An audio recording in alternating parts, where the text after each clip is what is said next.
Hello, everybody. Welcome in. Welcome in. Oh, man. I don't know what's wrong. I've been sneezing for about 20 minutes now. Done blow my nose and all that. And I don't know what's going on. Hopefully, I don't sneeze no more. Whew. Well, heck. Let's go back up and let's check out who all might be up in here. Ooh, I see Carmel. Says Jody, of course you're first. Jody must have been in here. I see Carmel. I see Pork Chop. I see Tim Molina. And there's Lance, the Hawaiian fisherman. Okay, let's scroll on down. I see Valerie Irvin. Tim Molina again. Ugly Mike says hello because he didn't think he would make it. Okay, thank you, Carmel. And let's see. There's old Chucky. Chucky, my friend. How you been doing? And there's Bank Fishing Adventures. And Ned Morgan. How you doing?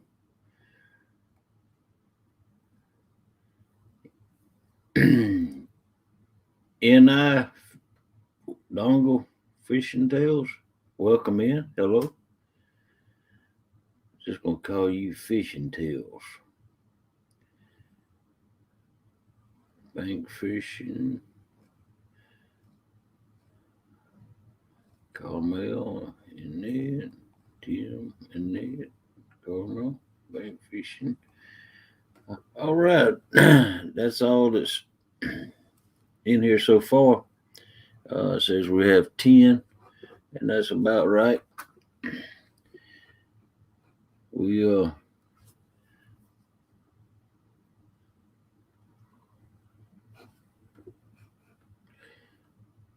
everybody say hello to everybody. Yeah, I had never seen that in Dungill Fishing Tales before. Welcome in. Welcome into the boar's nest. Pull up a chair and sit down. We're gonna have a good time once we get this ball rolling. You never know what the subject's gonna be tonight, or who's gonna show up and join me on the panel. Is speaking of that, I need to go to the YouTube side and paste it. Throw it out there.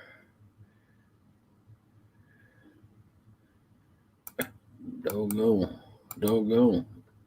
I kind of hold on now.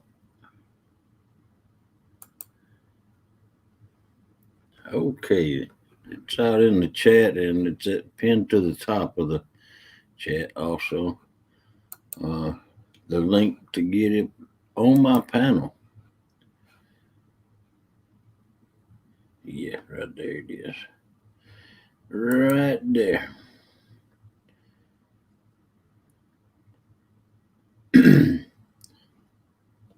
He's from Northern Ireland. Okay. Thank you, Valerie. How about if I just call him Fishing Tales? Welcome in, Tina. Or would you rather be called Alan?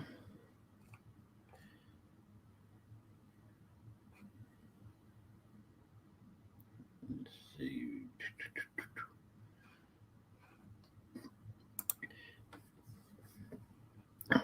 All right, we're growing slowly, but That's how it goes here at the boar's nest.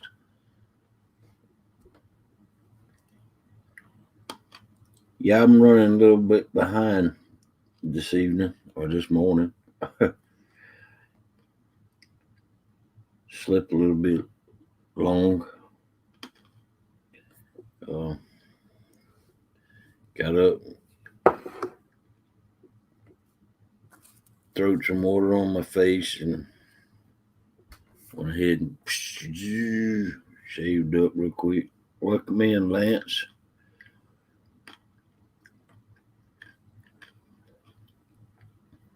Lance, you want to come up here and join me on the panel? Tim Molina.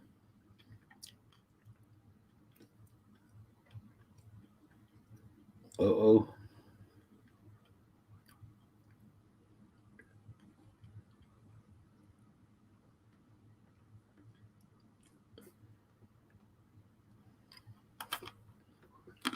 Eating some of these pretzel sticks right here.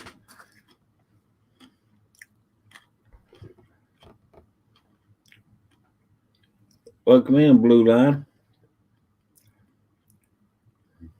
The link is pinned to the top of the thing. Oh, we got 18 people in here so far. Just after. Oh, wow. 7 a.m. Been here all night long on YouTube. Wow.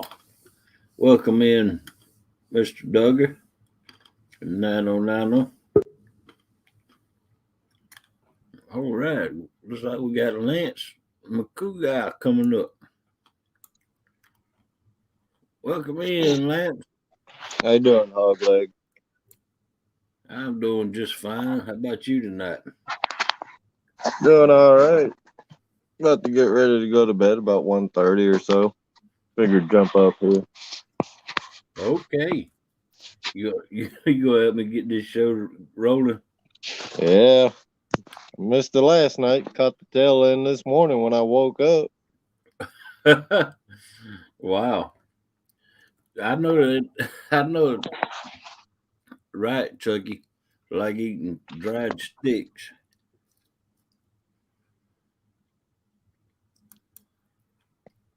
I really don't even like pretzels.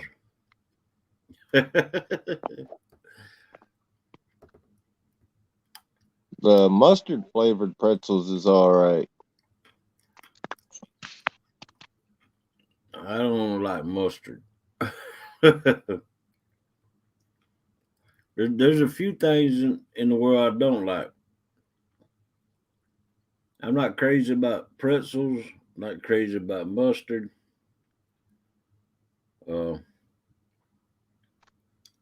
Right off the top of my head, that's all I'm not crazy about. Hey, friends. Trying to kick back. Busting told. Good night, Melissa.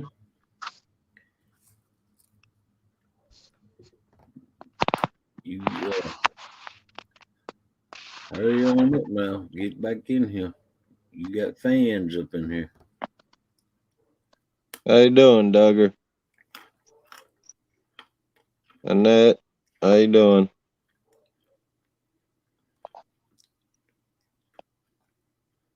Can't believe it's already 2022, man. Right. I can't either.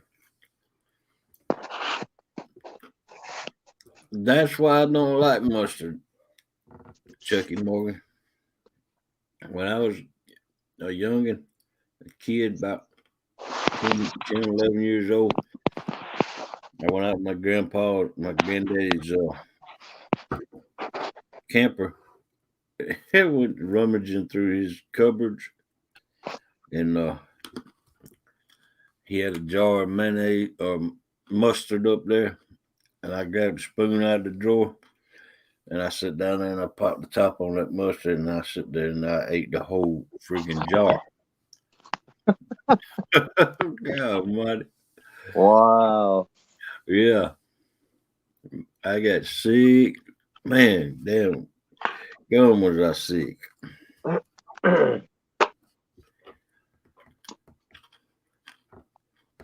Ugly peach. Oh,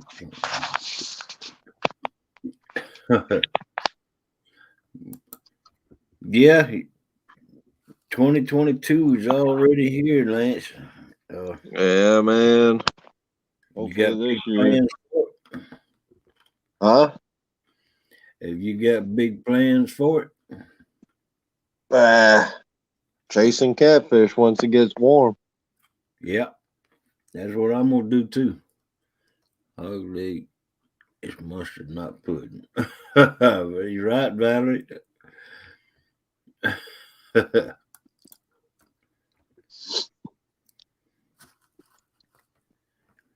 that that's just that's just like man. I used to venture out and eat all kinds of things, and I wouldn't just stop at taste here and there. Once sat down and ate a whole bag of lemons, and needless to say, that took all my enamel off of my teeth.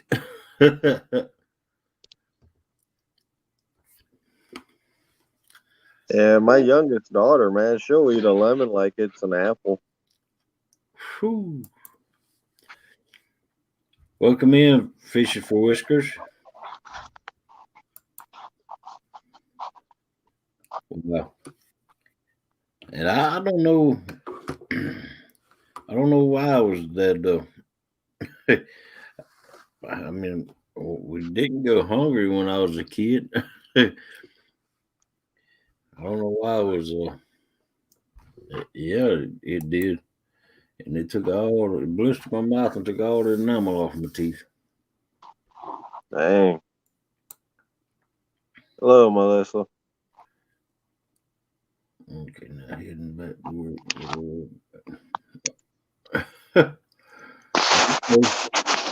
As long as you popping in here and there. Yeah, we had a good show last night, Lance. Wow, it started off, and we had Lyle up here from Catfish Weekly, and wow, he just popped in, and we were all just kind of amazed that he popped into Boar's nest. Yeah, he popped up the mics too one night. Got up on panel and everything. Right. And then from then on, we had 3 or 4 people the whole night long. I think I ended the show at about around 8 o'clock. I think it was with people still on my panel. Yeah. Take a spoon or two mustard.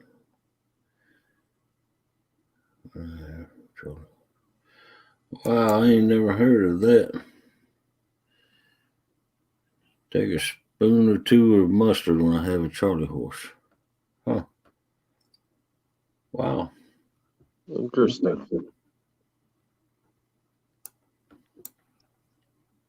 I used to steal the salt sugar, eat sour green apples right out of the. Oh, wow, Tim. Salt on an apple? Wow. I've never had salt on an apple before.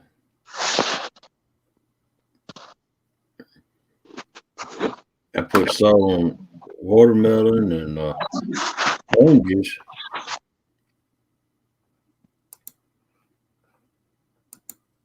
Wow, learn something every day. I guess. Yeah, mustard's good for leg cramps. I never knew that. I think I heard that mustard was good for heartburn. Uh, get a thing of a spoonful of mustard, and eat it when you get heartburn. Yeah, man, damn, that's good. My dad always salted his apples, especially the green ones. Wow, wow, brother.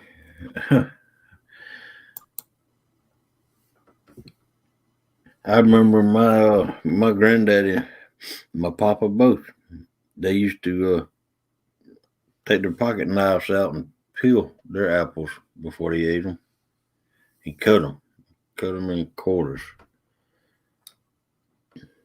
I seen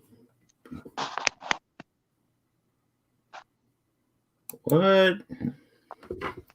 I've seen people fish with apples. Have you ever heard of that, Lance? No, I have not. Wow. How you doing, Solo? Welcome in, Solo Texan Adventures. And they like sold on her apples. Wow. I need to try that. No, I don't. I'm supposed to be cutting back on my salt.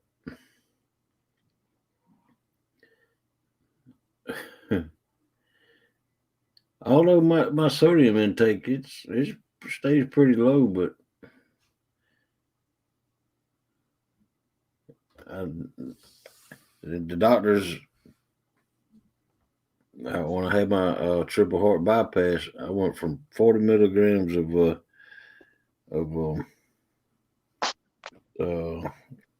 that heart blood pressure medicine.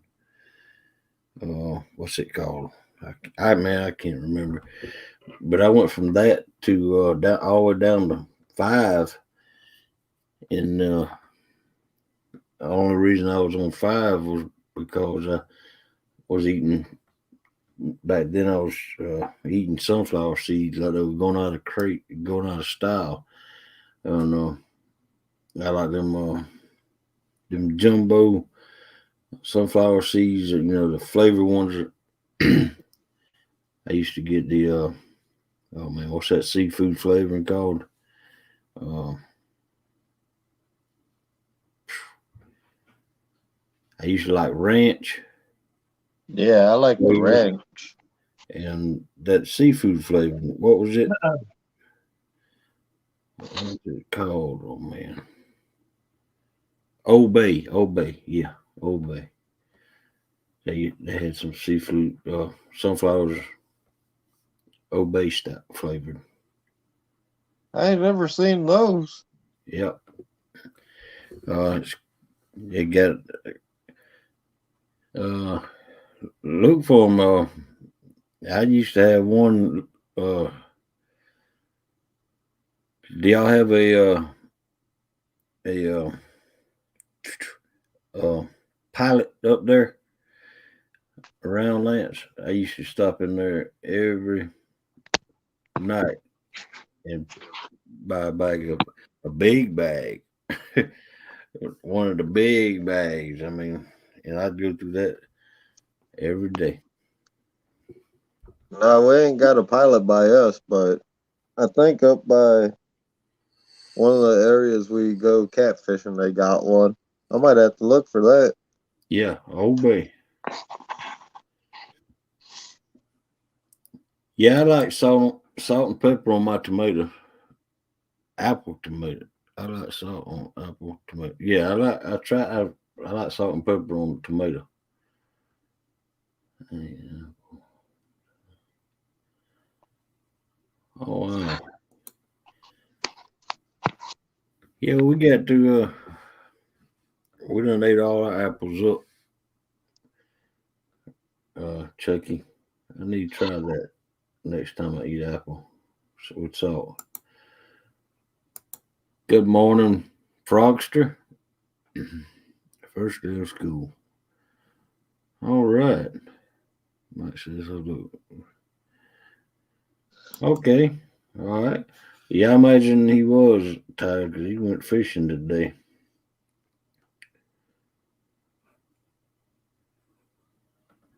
Good morning. Welcome in, Deadpool. Hey. How you doing, Deadpool? I've missing y'all when y'all come in. Just say hello. You missed me, you big dummy.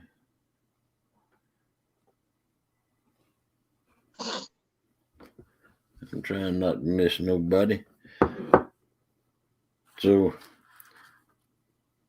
what's gonna be first for you this year, Lance? Right now, just burbot fishing. At least I ended the 2021 with a PB, so that was a good ending. Right. Yeah, I seen that. Almost a 10-pound burger, right? Yeah, he's almost 9. Almost 9, yeah. Yeah, 8.9. So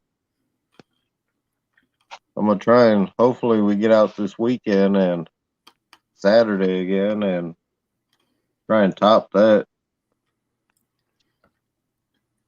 Y'all gonna go live out there? Oh yeah, Try to we're gonna watch. try and go the spot we was at last time this past Thursday. We're gonna try and go further out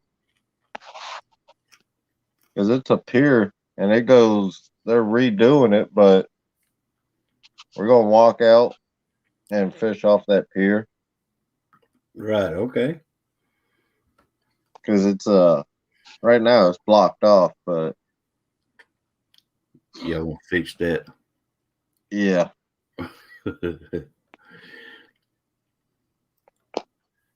Try and get into some bigger burbot, maybe some pike. And that's the same area my buddy caught his tiger muskie out of. What in the world?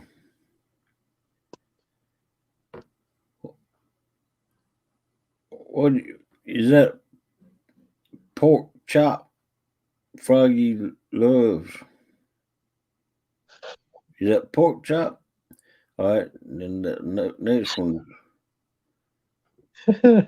Mr. D. Froggy loves you. Man, them emojis.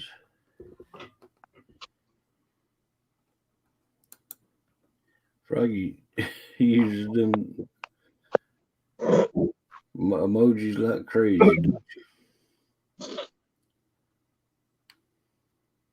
Yeah, so this year, man, what we're gonna be targeting flatheads and channels. Right. And try to get on some nice I ain't gonna lie. I want to try and get on a good channel cat, like state record channel cat. Good luck. They're out there. Oh yeah. Plus, we're gonna be hitting up, Mississippi and all that too. We got the Mississippi River on the west side of the state, so we're gonna hit up a few of the pools there. Wow. See what we can get into. Well, I ain't gonna lie. I'm gonna try my best to get the state record flathead. What is the state record for you guys flatheads? 86 pounds. Oh, that's not bad at all. Yeah, that's caught off the rod and reel. Yeah. Of course, now there's been several 100-pounders caught off limb lines. Right. Like that one you had. Right. Yeah. I think on rod and reel here, I think it's 74 pounds. Right. Right. But yeah, we're gonna try and target some big fish this year. And eaters too. Yeah, I need to get me some more fish in my freezer. I mean, I'm the only one in the house that eats fish now. Melissa don't eat fish. She'll eat a fish stick and shrimp, but she don't eat fish.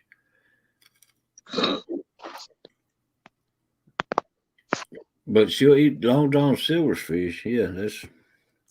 Huh.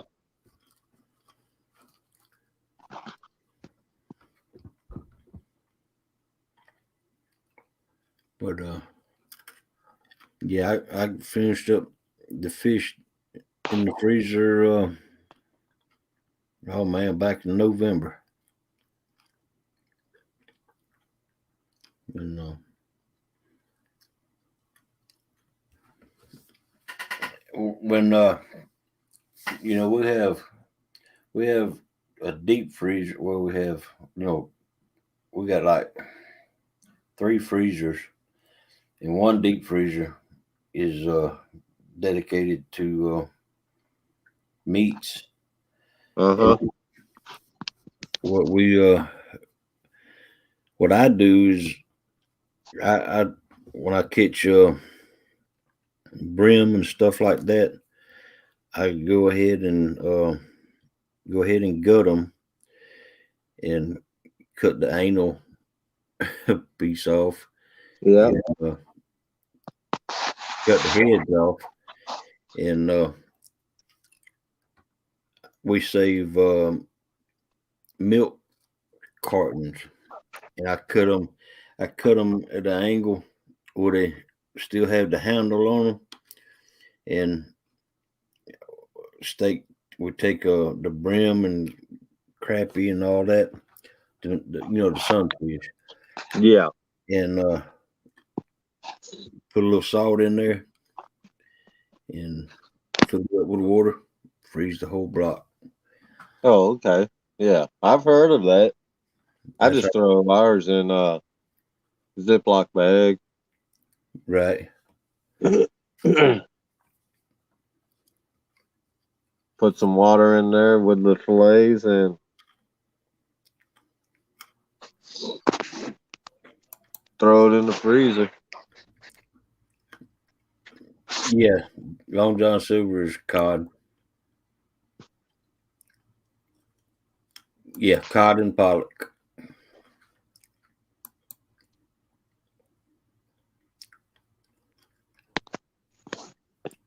We're trying this year too, try and get some pan fishing videos in or lives. You know, I like to get some fishing videos in. Period. I bet you do. Oh man. How's your foot healing up? Oh, it's doing good. If it wasn't so cold this week, I'd be out there finding me a place to go fishing on the bank. You know, of course, when I do, I'm gonna have to find somewhere where it's flat and dry. Right. Cause I daggone sure don't want to get it wet, and or don't want to walk down the hill and then have to walk back up the hill. Yeah. You don't want to push it too early. Right. See, that's the one thing I like about the areas we fish. They're urban areas, so we we don't got to climb down hills or nothing.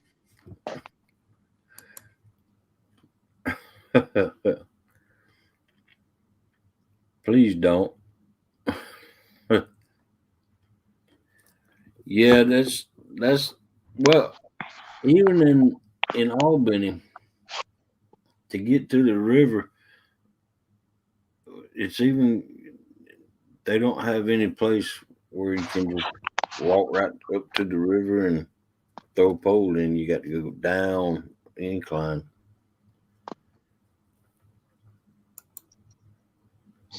But there's one place on the I can think of one place on the Flint that's it's a swimming hole.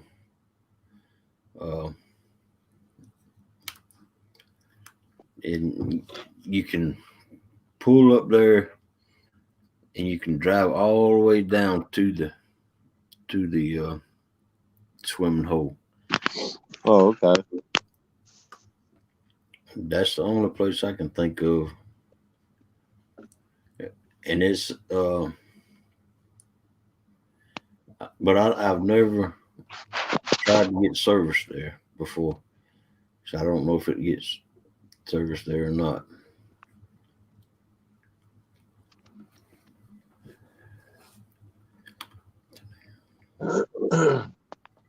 Yeah, that's one thing so far.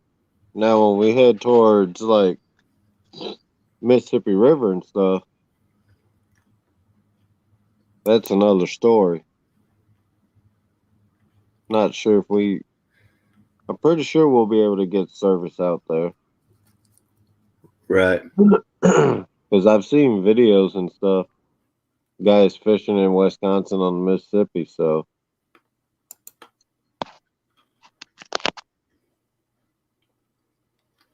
It has got to be so greasy here.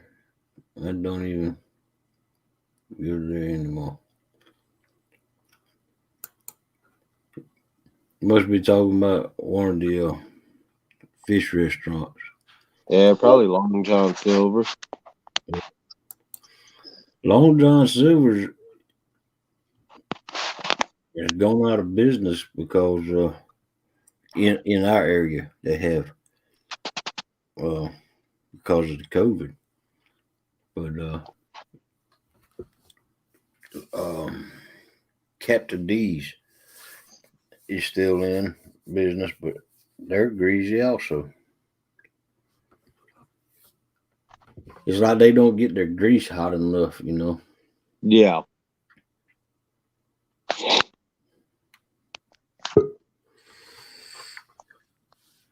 All right, we got Blue Line Adventures coming up. Morning, everybody. Good morning, Jim. Morning. How's everybody? Is everybody staying warm? Yeah, we're trying. Morning, everybody. Good morning. Let me shut this other. Hang on. There we go. I had two windows open there. So you're talking about Long John Silver's going out of business? Yeah. So they're all owned by KFC. Same people own KFC and Taco Bell. They're all owned by the same company. Huh. Because I know, back when I was going to the police academy, we had this part-time security position that we worked out for off-duty officers that worked Taco Bell on Friday and Saturday night, and we'd sit there in plain clothes in the lobby and eat tacos all night long and take care of the drunks.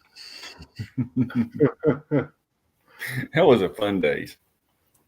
Yeah. I mean, there was a few times I had to call about my check, and so the company I'd call, it was all the same. I can't remember the name of it. It's a company name, but all three of them are owned by the same PepsiCo. Yeah. Yep. That's it. Steve, welcome in the house. Tim's with the program. Steve Block.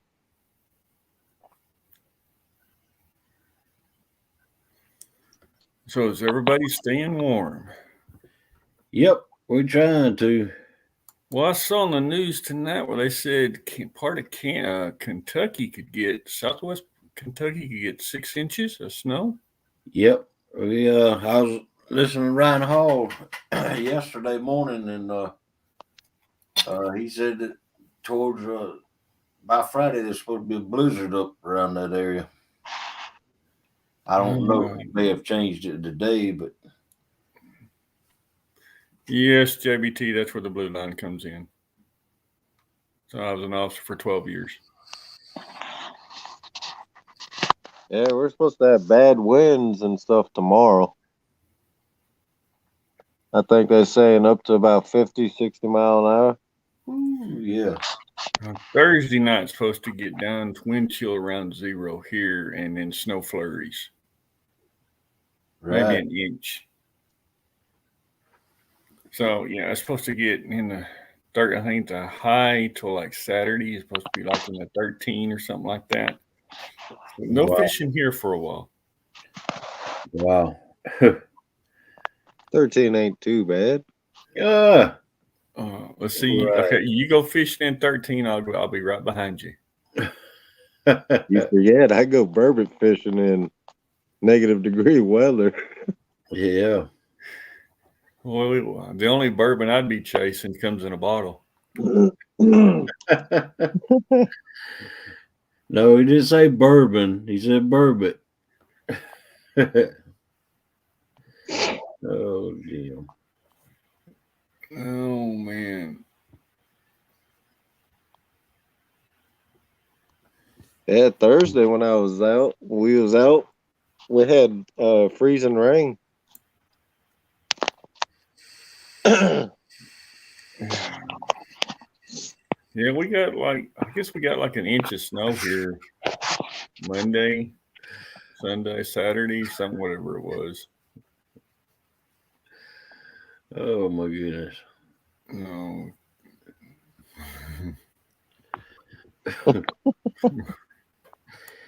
Oh, God. That's why I always get the tacos.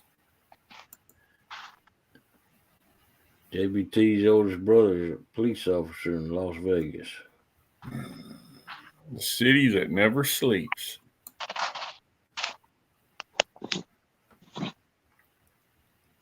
That would be interesting. Never been to Vegas. Wanted to go. I figured I might get in trouble. Yep. I've been through there quite a few times in my career. So, Hogleg, what did you haul? Was you long haul or?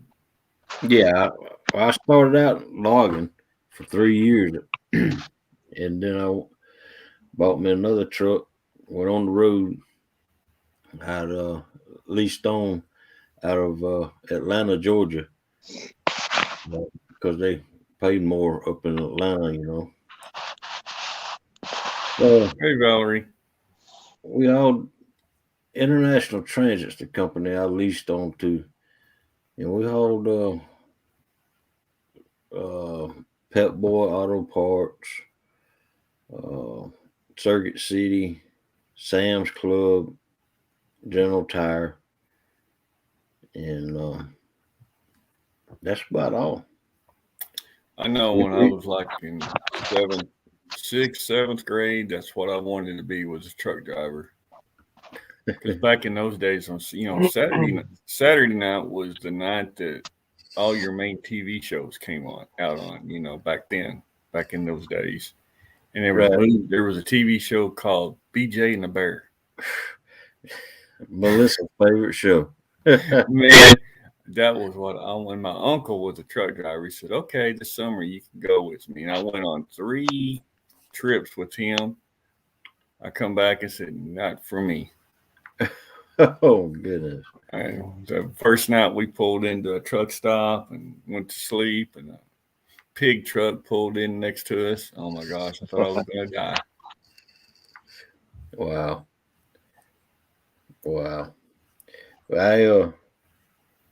I had never even had as much as rode in a big truck when I decided that I wanted to be a truck driver, and I just went out and bought me a truck. then bought me a log trailer and went to town. I figured that if I could teach myself how to drive a log truck, I could drive any truck.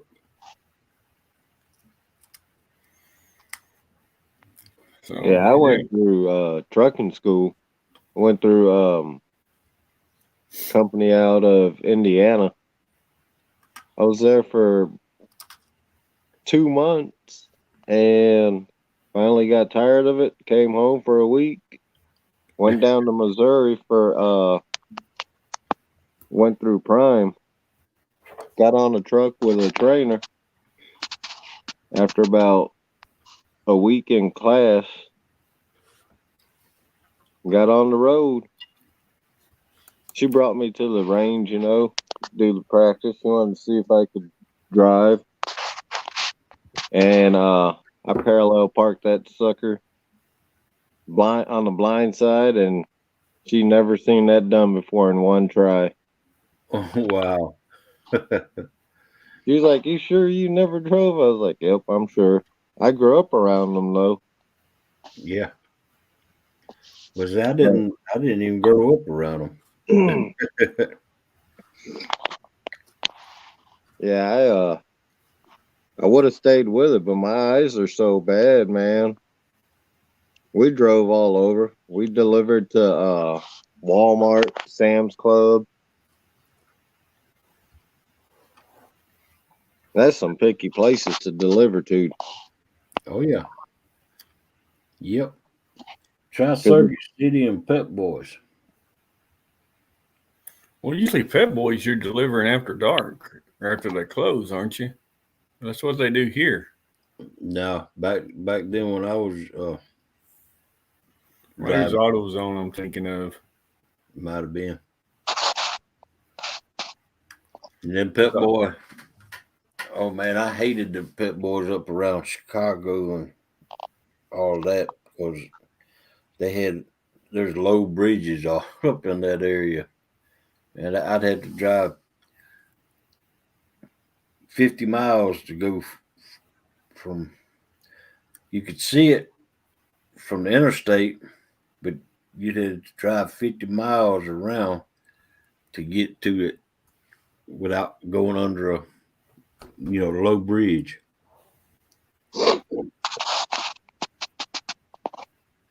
And them Circuit City parking lots, they were like a mouse maze, little bitty parking lots and all kinds of concrete things out in the middle. Oh man, it's hard. They didn't make it easy for you. It was like trying to drive on a craziest pinball machine you'd ever seen in your life.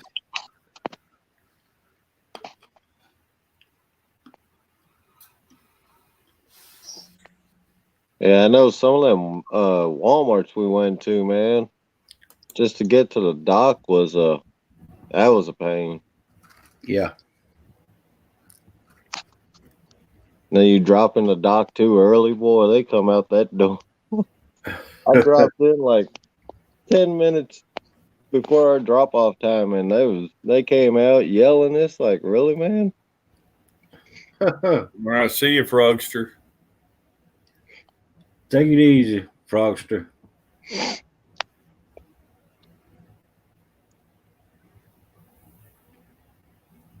So when I worked at Tractor Supply and I was running receiving, I was the receiver there. Trucks would come, they were scheduled for a certain time. I was like, "Is it all right if we drop back in the dock already?" I said, "Yeah, the sooner you drop back, I can open that door and unload you Yeah, really. and get you out of here." I used to love delivering in them kind of places. I was a owner operator, and the only way the owner operators made money was keep that door shut. Yeah. What kind of truck did you have? Oh, I started out with a long nose Freightliner day cab. Uh, what I pulled logs with. I pulled logs for 3 years, and then I went out and bought me myself a cab over Peterbilt lowrider double bunk, Oh, okay. double bunk lowrider Peterbilt cab over, and then I went from there, and from that I drove it up in for about a year and a half until I had a wreck in it up on the Raleigh in Raleigh, North Carolina, on the B line. Uh, they some woman hit me in the fuel tank, and that put an end to that truck. And so I went from that to I bought a Volvo integral sleeper. It was a nice truck with a Detroit small Detroit engine in it. The first one I bought, and then I bought uh, the same. It looked just the same as the other truck, but I had a big Detroit in that one, and it wasn't fast enough for me. So I went and bought a. You remember the old Napa auto parts stores? Yeah. I bought an integral sleeper uh, Volvo, one of their used ones, and it had a 4 1/4 cat in it. And that was a triple digit truck. I was happy then. Yeah, I knew this woman. She used to drive. Her husband bought her Western Stars. Oh man, And you my talk po- about nice truck. That was my, a nice rig. my pockets were never deep enough for Western Star. Nah, that's top. You start getting into them. That's top dollar there. Western Star, they're all handmade. Did you know that? Yeah, Yep. some good trucks too. Yeah. That's some good rig. Yeah. Yep. As a matter of fact, I was coming out of the bottom uh, out of Miami, and we was going through Alligator Alley. I met up with a guy, and he was a bull hauler, and he had a Western Star, and we got we coming out of the bottom, and the way we met up was I was tired, very tired, and I I wasn't thinking clear. I was just trying to get out of Florida, you know, out the bottom before the weekend, and so I was tired and my mind wasn't right, and he was sitting next to me, and he was running. We were running side by side, and then we was fixing to come across a railroad track, and that joker, them bull haulers, they have train horns on Yeah. them. And he blowed that he blowed that train horn right as we was going over the top, and oh my god, it freaked me out. I thought we was showing up hit. Oh goodness. But that right there is how we met, and we pulled over up at one of those little truck stops like they had in Miami. They have the little truck stops around where they got tiki bars and all that made out of them bamboo and all that. And he had I never will forget this. He had a baby in his truck, a baby, where one of the lot lizards gave him a baby, and Wow. he was raising it right there in the truck, a baby, and that was. I took my hat off to him, and he was a good daddy. I mean,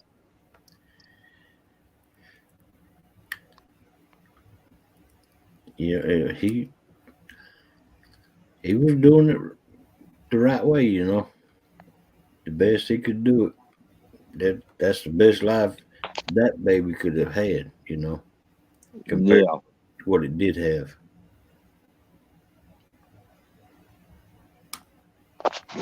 And for y'all that don't know what a lot lizard is, uh, I think they got the idea. yeah, They're still hung up on Vegas over here talking about yeah. That's what rides and I've been watching. Cali no Bear, more. he just slipped up in here. Del Hay slip. How you doing, Caliber? Dale? Caliber, Dale, Tim, Elena, Annette.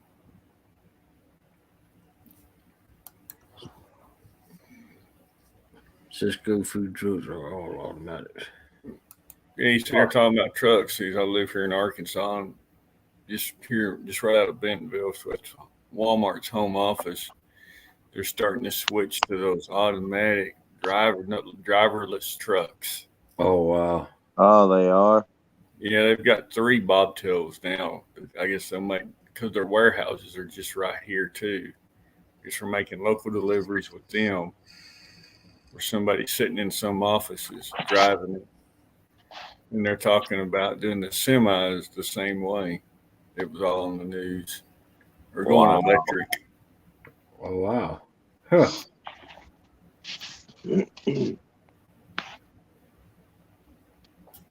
Yeah, trucking ain't like it used to be. You got Oh automatics and now you got manless trucks. yeah. Well, back when I was on the road, they didn't even have the through pass. You'd have to run true log books back then. Yeah, I heard stories about that. My when I was real young, my great uncle, he was running he started driving back like in 40 something, 50. And he used to run like 3 or 4 different log books. I ran 3. And one night he was running, he got pulled over. He pulled the wrong logbook out, and that state he said that state cop just looked at him. He goes, "You sure you want me to look at this logbook?" He goes, "Yeah." He goes, "How many more you got? Get the right one and give it to me." Oh wow. He Yeah, got lucky. he got caught. Yeah, he didn't get in trouble though. Tim Molina, you know why that is, don't you? I refused. I went one time out to California, and see, I was owner operator. When I left out on Sunday night, my truck didn't turn off. It didn't no matter how hot or how cold it was. My truck did not turn off until I got back in Friday or Saturday morning. And I went out to California one time, and it was hot, so I left my truck running. And I left the AC on, and the DOT come up to me out there and said that I had to turn my truck off. and I just refused. I flat refused to. So in other words, he said, if you don't turn it off, I'll give you a ticket. So I just said, all right, well, as long as I'm moving, I can keep it running, right? He said, yeah. So I drove around that parking lot, kept going around and around and around in circles. And and that right there is when I decided I would never go back to California in my truck. Yeah, they got too much regulations, man, for semis. Now I heard you got to have it's. They don't allow. It's got to be a certain year. Welcome in, Dink or Stink. Well, see, I'd heard too last year they passed a bunch of laws. You can't have a gas powered chainsaw, lawnmower, or weed eater. It's all got to be battery operated. Wow. Yeah, that's for air pollution. Yeah.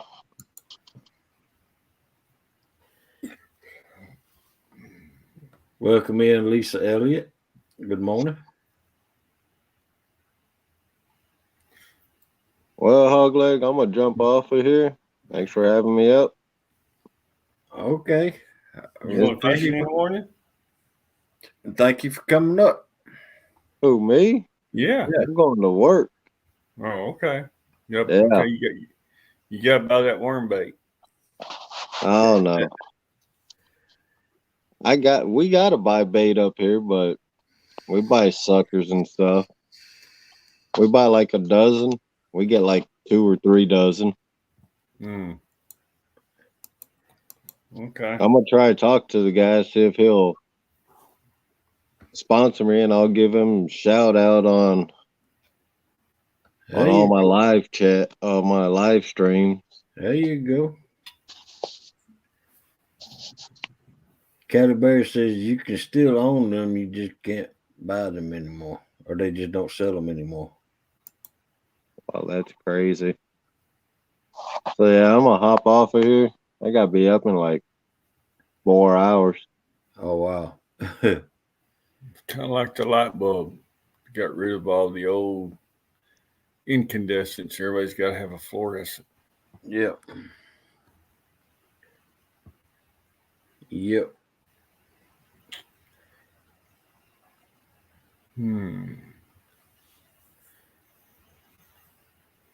Wow. Well, so what's the weather supposed to be doing in your neck of the woods the next few days? They're calling for colder weather here, and it's 53 out there right now. And let's see what they're. It's 41 here. Let's see what they're saying. And tomorrow it's supposed to get cold, and then Thursday the bottom falls out. Wow. Because they were saying around 0 here. Oh wow! It's supposed to rain Thursday.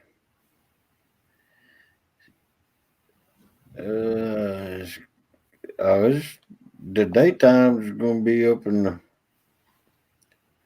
the lowest one I see right now is 52, and that's next week.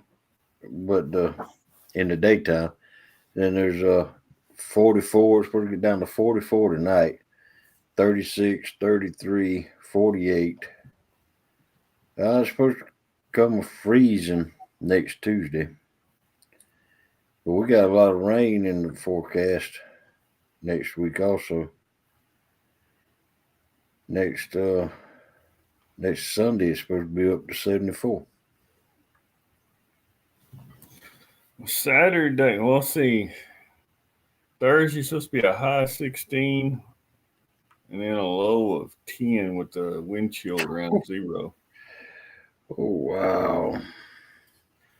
Saturday and Sunday is supposed to be in 53, 56, but it's supposed to be rain and thunderstorms. So if I can get maybe between the rain and the thunderstorms, if I can sneak out there and fish for a bit. Wow. I don't fish in that cold weather. Yes, But sunny night supposed to get down to 19. So as soon as that sun goes down, it's going to get cold quick. yes, Cali Bear. My youngest son and his wife and 4 grandkids found out they had COVID yesterday.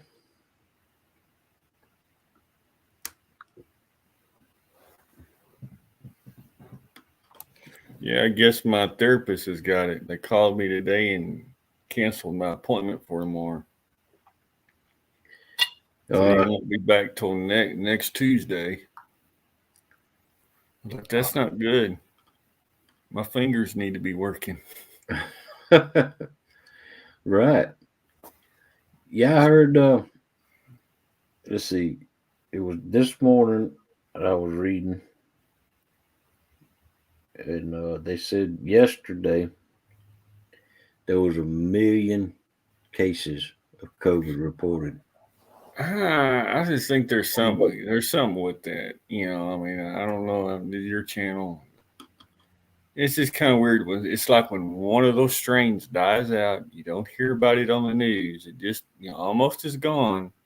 Right. All of a sudden, it pops up. Another strand, new name pops up. Right.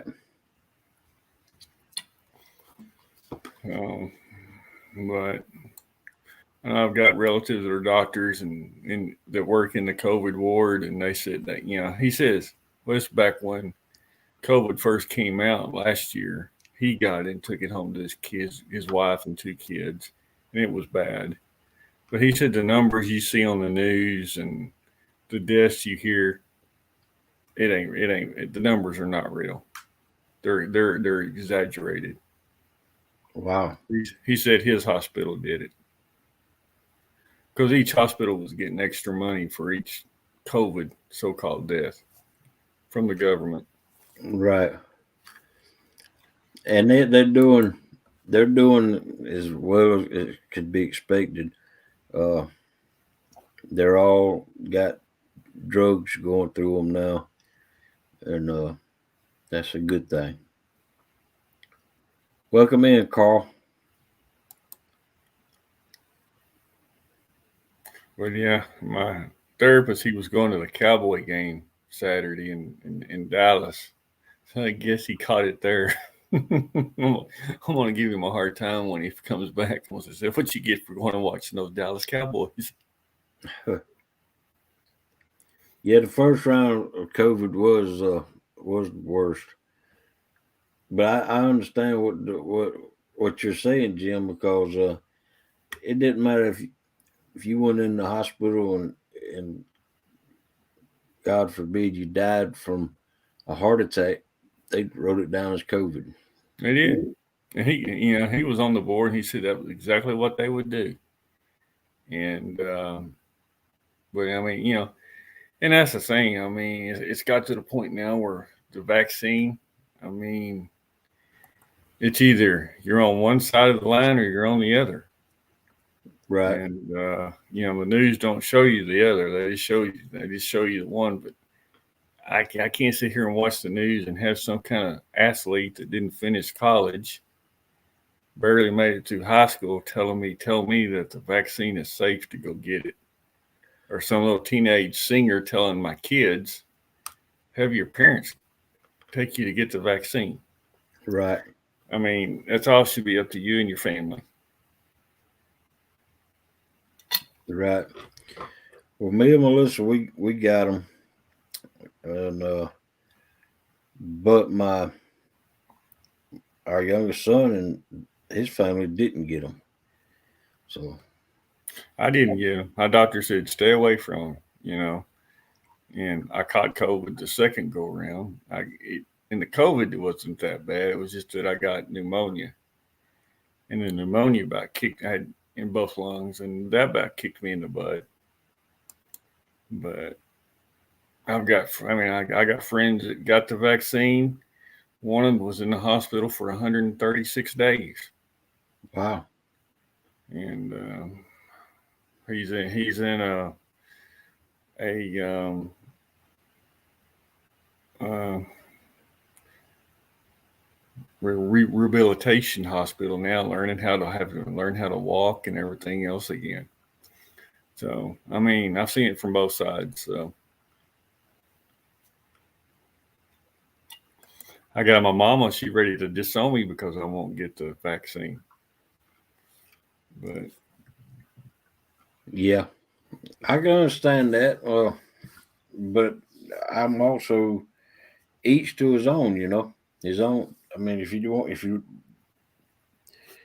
want to get the shot, I don't believe you have to. Uh, and I don't think it's right that the government is forcing them to. exactly. Uh, but if you want to get the shot, get the shot. If you don't want to get it, don't get it. Yeah, my whole thing is that I just don't think it was. You look at the measles and vaccine. They studied that. It took years to develop those vaccines. Yes, I know we're a little more smarter now. We got more technology, but we got three different vaccines, and one week they're saying they're all absolutely safe, and the next week you hear they've pulled Johnson and Johnson because it gives blood clots in the brain. Right. This, government, I was funny when I got COVID. So I went to the doctor's office. Got tested. They said, "Yeah, you got COVID. There's no treatment for it. There's no pill. There's no go home and stay safe." Gave me the information. Said stay away from people for 14 days. Then the state turned around and called me like 3 or 4 days later. They said, "Okay, yeah, you're." And I said, "No." The doctor's office told me 36 hours. As long as I didn't have a fever, 36 hours, and then I was safe to be around people. Then the state called me like 3 days later, and they said, "You got to be away from everybody for 10 days." I'm like, "Okay." And then about a week later, so I got a call from Washington, D.C., and they said, "Oh, you got to be away from everybody for 14 days." Nobody had the same story. So Right. you don't know who to believe. Right. Well, now they're saying 5 days. with 5 days. Yeah, that was that. You know why that was because they canceled so many airlines during Christmas that the airlines got to put a petition together to CDC because they didn't have the people It's to politics. fly, and they Politics. requested it to be knocked down. So they said, "Okay, yeah, sure, 5 days." No, That's right, Valerie. Corona has been around for years, and they've known, but when the 19 version of it come out, that's right, exactly right, Valerie. Because if you look on pre Lysol cans, yeah, it says correct. Yeah, it says right there. yeah. Of course, there's all kinds of talk. Fauci behind it, and it's his virus, and he was Right, going to do it over here, and they wouldn't let him do it over here, so he went over to China, opened a lab over there. exactly right, Caliber. Yeah. So that's supposed. Well, if you remember, it was kind of funny when the vaccine first came out. They were saying, "Oh, you get the vaccine, you won't have to wear a mask. You'll be safe." And all of a sudden, yep, that one didn't work. People were still getting it, and passing it along. Oh, And you see that just goes back, and I agree with Valerie. Uh, it don't keep you from getting it; it helps keep you from dying. But that goes right back. I understand what you're saying, uh, Jim. it goes right back to my saying. If everybody was in the world, if everybody thought the same and felt the same and did the same, what a boring world this would be. It's true. And it's just like the one family member I was talking about. He's got 2 doctorate degrees. He was in charge of a COVID ward in a major hospital there in Texas. He refused to get the vaccine, along with several other doctors and whatever. He ended up walking off. He'd been there 23 years and ended up walking off the job because he said he would not get the vaccine because he had seen what the vaccine had done to some people, and it didn't work. And he was, like I said, he was in charge of the COVID ward. So when somebody says, well, he does this, you got to look, do I trust my own family who's been there, got COVID and got really sick from it, and seeing it with his own eyes and treated it? I mean, he's the one told me is when I got it, he said, don't lay down, don't spend it in bed, get up every 4 hours and walk at least a half a mile. I said, That's why? right. He said, keep your lungs exercised. He said, that's where the problem is. That's right. You keep your heart going, it elevates your blood flow, which elevates your oxygen in your lungs. He said, no matter how it hurts, he said, me and my wife cried just to walk in from here to the mailbox. My girls begged me. So I got them up every 4 hours and we did our walk. Right. It was about a half a mile to the door to the mailbox and back. But he says, do that every 4 hours. And I did it. And I still got pneumonia, but I wasn't ever hospitalized. I made 2 trips. Right. But that's where it is. Everybody gets sick and they just lay in bed and it builds up in their lungs, and that's where it goes. Right. Back before they ever knew anything about this COVID,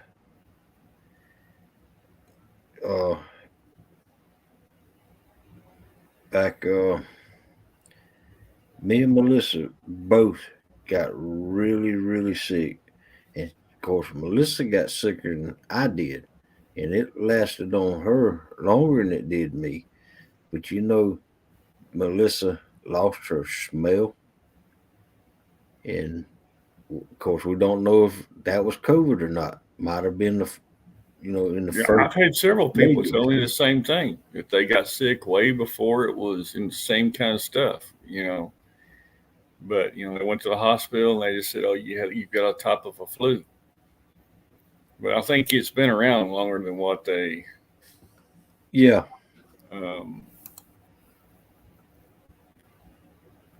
Because what got me was when they first announced here in Arkansas, okay, we got 1 person, 3 people who have it. It came from a truck delivery driver out of Louisiana. Then all of a sudden, within a week, it was 14 people, then 50 people, then 200 people, then so. What happened to the flu?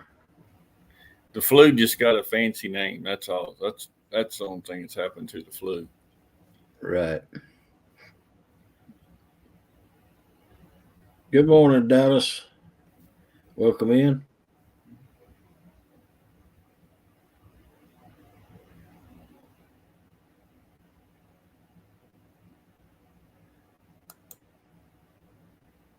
That's right, Tim. Well, now there's so many electric car bays coming out with an electric car now.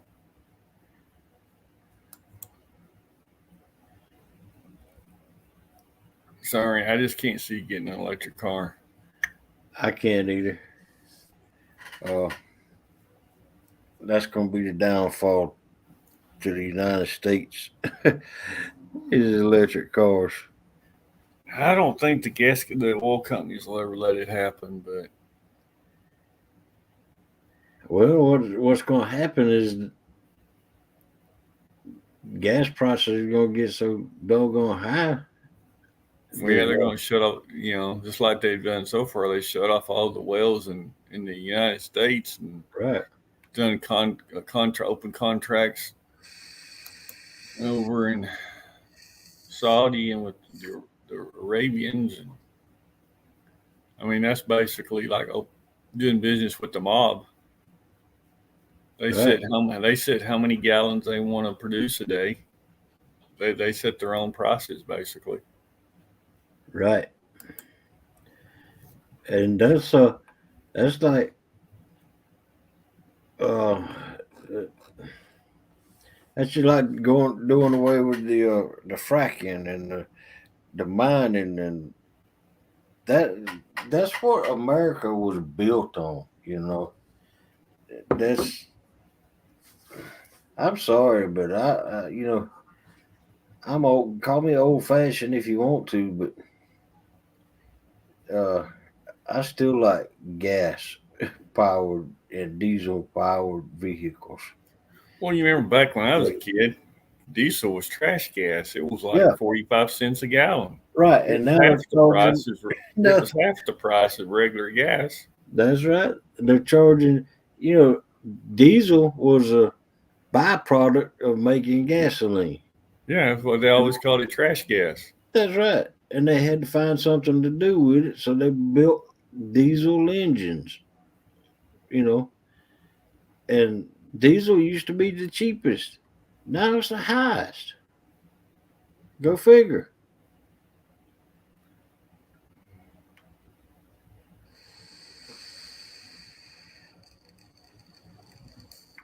Yeah, I remember back in what is you see how old are you, Hog Leg? 55 years old. So you were the same age. Yeah, so you remember back in the days where gas was named Ethel and regular and Yep. Yep.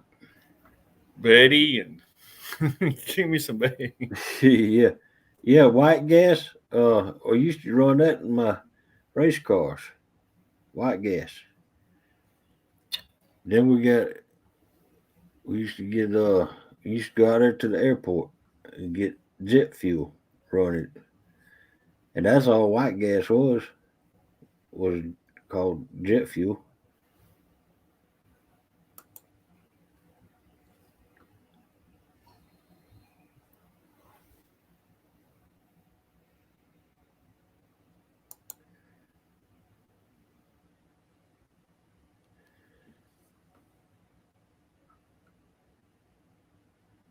Yep. Well, any way you look at it, I mean, okay, if you do gas, you're still, you're polluting the air with fumes and carbons and everything. If you want to run electric, you're still going to pollute the world because you got to dig those holes and basically strip the earth of all the elements. Then you leave these big, gigantic craters in the earth, and you know, I saw a picture the other day of because there's so much like going using those windmills. Well, those windmills only last for so long, and then Good night, Annette. Welcome. Thank you for stopping in for all you do.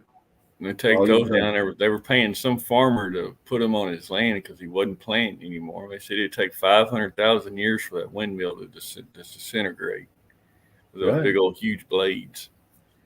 Right. So anything we do, we're going to pollute the earth. Right. But you know, I understand that that's good that the part of America that's trying to go electric is going electric.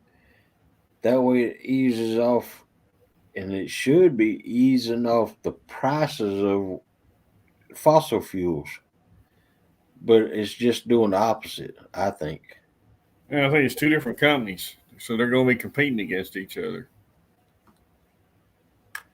I mean, you look at those new batteries. I mean, I got one from my kayak. It's got that gel battery. I mean, that battery, it's got a great charging life. 3 years ago, that thing was $300 for one battery, but now you get these lithium batteries that weigh half of what that gel battery weighs. I think these lithium batteries are 23 pounds because I know mine's 43. that I carry in my kayak. Right. Lithium batteries are $600 because I was looking at one at Bass Pro, $600 for one battery.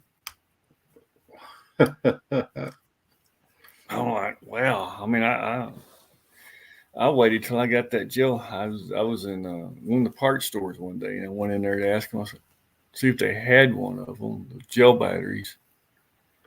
And he's like, yeah. What's the price? He says, $300. He goes, you want it? I said, well, no, not for that price. He said, how about $75? Yeah. I was like, what? So well, I've had it on the shelf for 8 months. He goes, I can sell it to you for $75. I said, so. Wow. And so I've had it for 3 years now. I mean, I still use it today, just keep it charged. But I was looking at getting one of those lithium batteries because it's only 23 pounds. And shoot, it was $600 at Bass Pro. Right. Exactly, Chucky.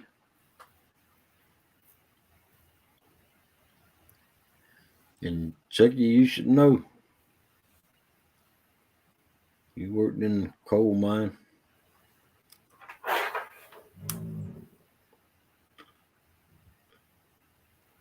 Wow.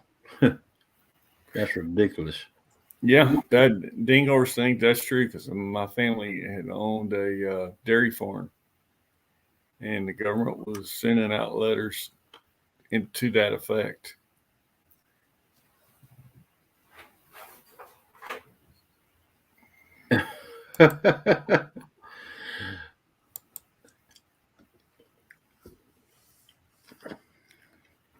Wow, that's crazy.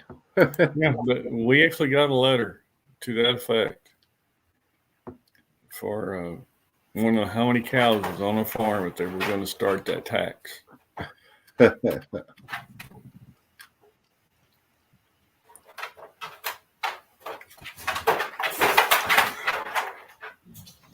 Wow.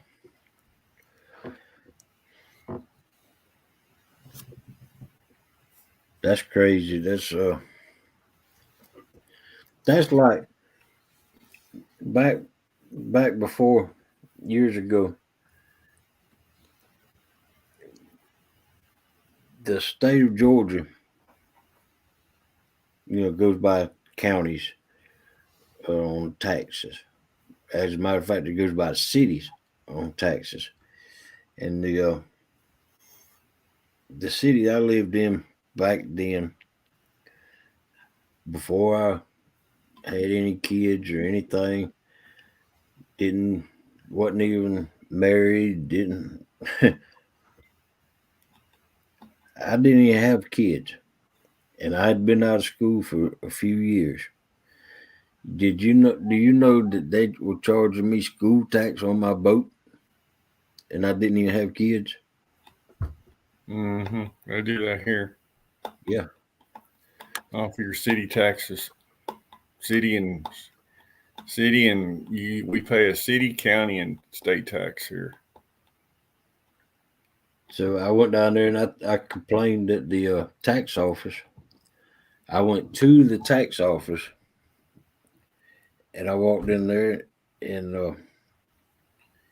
I told the woman, look, I don't even have kids. Why am I having to pay school tax on my boat? And she said, well, because you registered it. I said, well, guess what?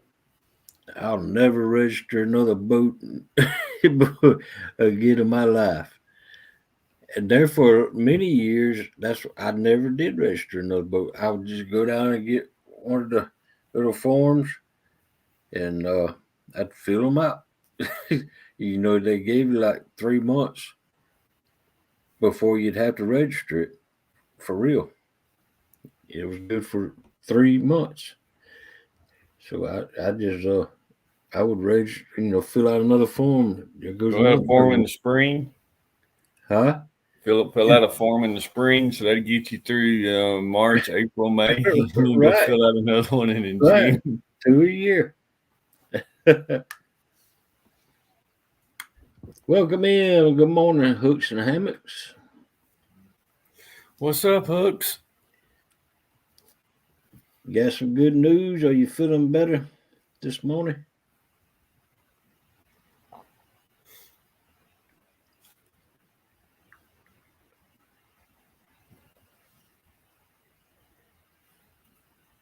You up early?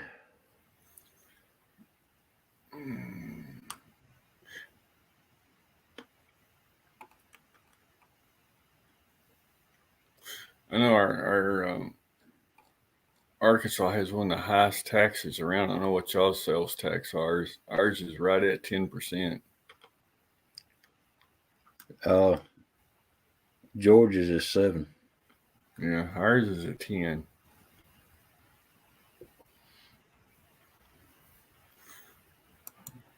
Good. Start to feel a bit better. That's good to hear.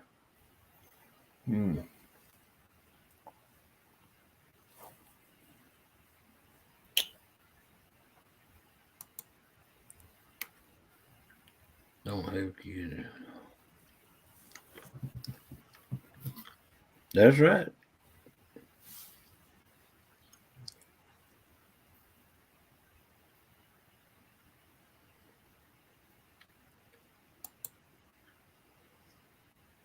Oh, yeah, COVID. Oh, Our wow. city had COVID. Wow. Yeah, I think everybody in America is going to have it at some point or before it's all said and done. Melissa's sister works for a doctor. He thinks that everybody's going to get it eventually. Well, and that's where I look at it as far as, herd immunity. You can't live your life in a bubble and expect to go outside and not get sick of something. Right. Back when we were kids, we played in the dirt. We played outside. We didn't sit in front of a TV and play video games. Somebody had chicken pox. We all had chicken pox. Right. We lived life. But nowadays, there's so many new diseases and new ailments out there. Everything's got a new name, and it's like, really? We sucked it up as kids and went on. Right. I mean, when I was a kid, I don't remember anybody at school had peanut allergies. Did you? No. And all of a sudden now it's a big, huge thing as people got peanut allergies for this, allergies for that, and right. Allergic to this. But I think a lot of it has got to do with the food that we eat, with all these different chemicals and stuff that are put in it. That's right. I know back in the days when I worked on the farm, we had some laying houses for like Tyson's basically. And the guy down the street, he had some broiler houses. So I was helping him out while his son was off on the wheat harvest. He had 8 broiler houses.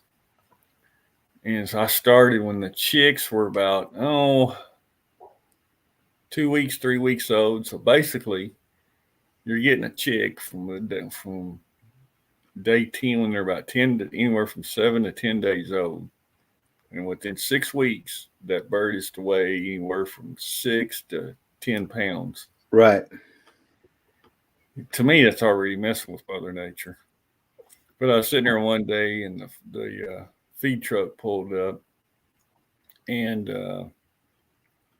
filled the bins full of food, left a cell bill there on the door, and I grabbed the cell bill, and I was reading it in big old red letters. It said, "Do not feed this feed to any other livestock, horses, pigs, whatever. It will kill them." So I started reading all the different chemicals, arsenic, this and that, and this and that in that feed, and I'm like, okay, I'm eating that bird's eating that food. I'm eating that bird. So what chemicals am I putting in my body? Right. So right. My love of chicken finally flew out the window. I don't eat that much chicken no more. Right. Not unless it's organically grown. But how many people does that anymore? raise their own chickens. True. And what do they call an organically grown? You know, so chicken that got to spend 2 days out in a pasture before he got put up in a pen, and then you don't know what to trust anymore. Yeah, Tim, I remember going out in the yard and playing, and we'd grab up that water hose and drink right straight out of the water hose.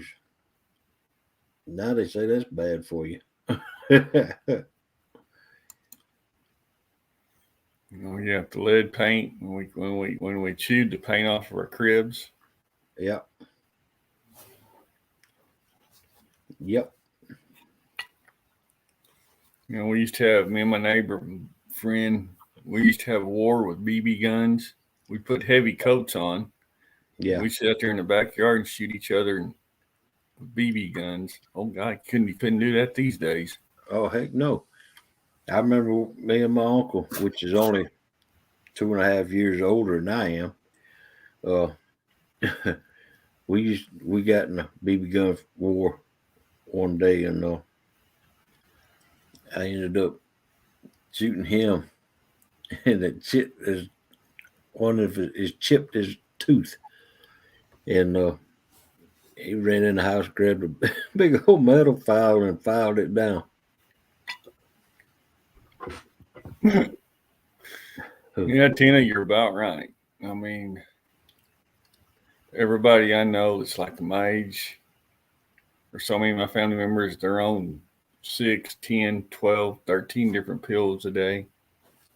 When I went in on Christmas Eve when I had that mini stroke, of course, the doctors are asking, after I come back to my normal senses, they're saying, how many medications you take? None. Well, no, you're on some kind of pills, right? Nope. Right.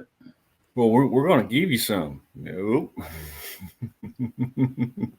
Andy, did I welcome you in? I forgot to welcome you in. Well, consider yourself officially welcomed in, Andy. Andy.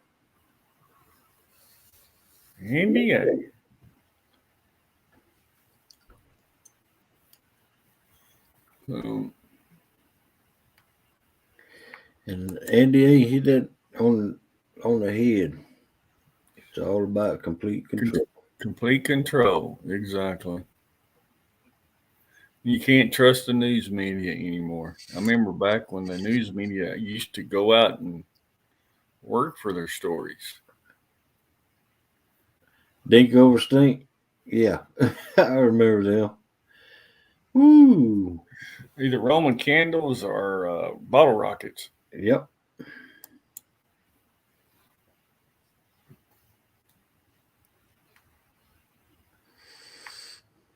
And then we had those. Well, we called them a different name.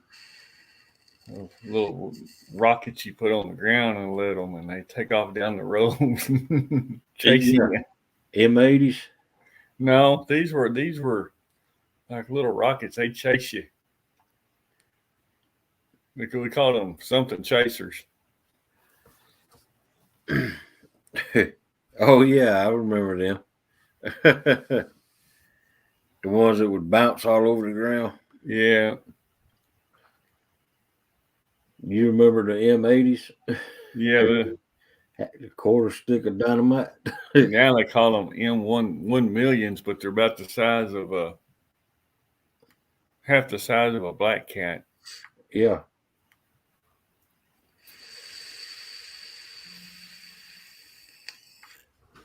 Yeah, I took when I was young. Of course, I lived so far out in the country that nearest neighbor was a mile away, and there was a country store set down about halfway between us and the neighbor. And I used to get off the school bus there at the country store and walk to the house. And I remember, back then when I was growing up, we ran tab. Country stores ran tabs, and then you'd pay the tab once weekly or monthly, however. And my mom and dad would allow me to, go in the country store and get a, soda water or candy bar or something, And I remember that little store used to sell fireworks in the state of Georgia. It was illegal back then, but they used to sell fireworks on the side, And Yeah, I like what Lisa just said. We bought a new charting system this year that had to scramble to fix a major flaw that wouldn't allow us to put or enter no medication on our patients' charts. That's how rare it is. oh wow, dang, Dink over stink? Yeah, I'm from Texas, but I live in Arkansas. yeah, kitty chaser. I grew up in the big city of Fort Worth.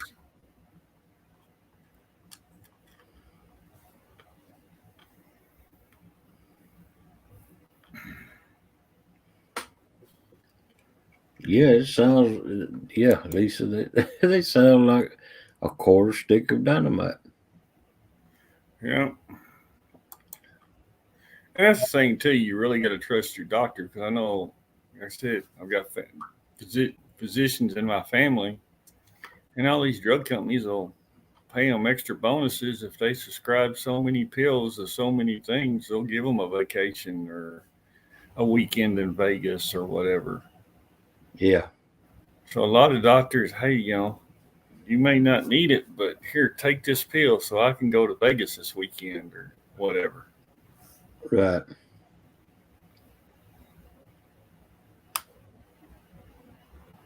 That's exactly right.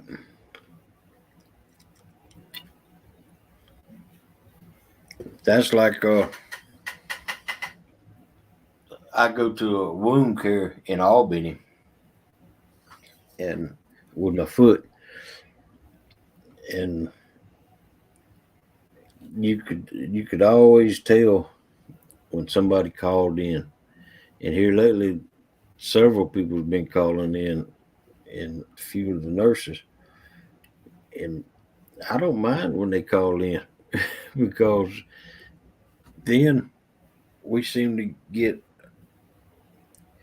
more bandages when other nurses calls in because you know they they're wound care, and wound care doesn't supply the bandages for you. They just tell you where you can get them at, right? Man, that's been saving us quite a few bucks right there. With the nurse. Andy, it's kind of a scary thought, isn't it? 29 watching, 7 in chat, 22 lurkers. Yeah, yeah,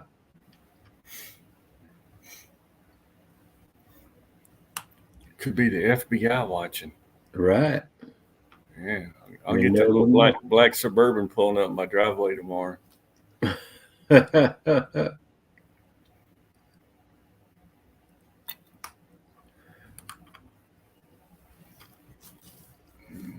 Never know. So low. Yeah, we had a kid. I remember a couple of years ago, I was working at the high school part time. He was one of my family members' kids sent a letter to the president in Washington. Did a few things. Later on that afternoon, a black Suburban pulled up to the high school. Secret Wow. Service came in, or FBI came in, paid him a visit.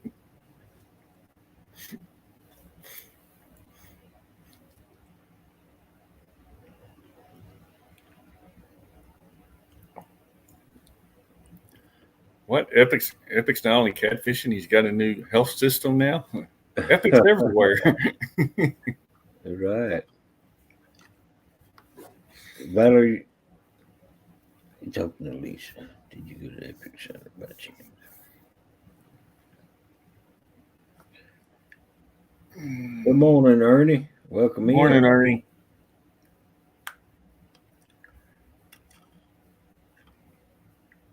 See, if it was Tim, he never be quiet. I mean, it was neat. I got to meet Tim Epic there in Kansas City back in November. Right. At the hotel, he was talking down in the lobby to some people. Right. I left, was gone for 2 hours, come back, and he was still talking. That boy, he loves to talk and tell. I mean, he gives some really good information, but he really enjoys giving the information. Right. Yeah. Once you get Tim Epic talking on about fish, which is all he usually talks about. Yeah, he kept a crowd wherever he went. I mean, Yep. he gave a talk during the seminar. He gave a seminar, and then of course, by the time he got back to the hotel, people were lined up with questions, and he just kept it going. That night he was up here on my panel. Dink over stink. Wanted to know a few things, and oh man, that's sending Tim off into a world. He's having problems getting up on my panel. He just knew he had to get up here, which I'm glad he did. But he was up Well, here who got him there was 2 hours. Oh, she fishes in Arizona. Whoa, not Frogster, but the fishing chick. Oh my gosh, she got a hold to Tim. Boy, she started asking him questions. And I swear he talked to her for 4 hours. Then we went to dinner. We all went to dinner. He was still talking to her for during dinner. Wow. There you go. Bring me a cup, Tim.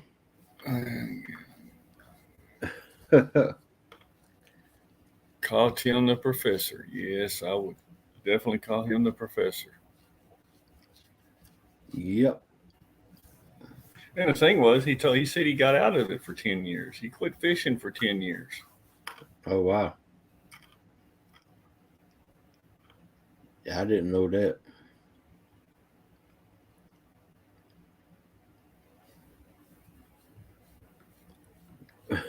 When did you start fishing? When he was 10 years old?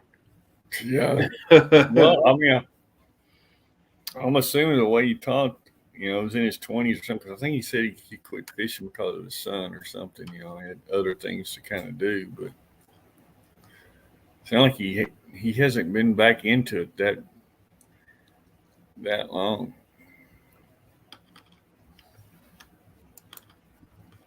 Yeah, Lisa, exactly right. And Lisa, I got to agree with that because I got a stepdad that is a professor at the university. And we'd be doing something out there in the shop, like reloading bullets, and he'd be showing me how to do something. He would put it in the way of a lecture. And I would look at him and go, "Stop, Bob. We're not in school. I listen to lectures 5 days a week. I don't want to listen to it at home." But Wow. he'd always kind of phrase it where it sounded more like a lecture, and it drive me crazy.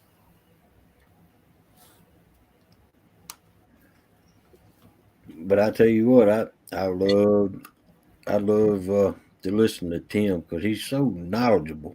Man, it's just, and some of the things he says, I have figured out to be true on my own. Mm-hmm. That's Lisa's got a question for you. She just thinks, how's the Brown family? Ernie Brown. Yeah, and that's true. I mean, and then I like listening to Lyle. Lyle was on your show the other night. yeah, And I call Lyle the grandfather. that's right. he got me started. I mean, he was one of the ones that I tuned in every Monday. Yeah, I saw tonight where Muskrat's got his new co-host. Yep. Yep. I was coming through there. Everybody's kind of going to the co-host route now. Right.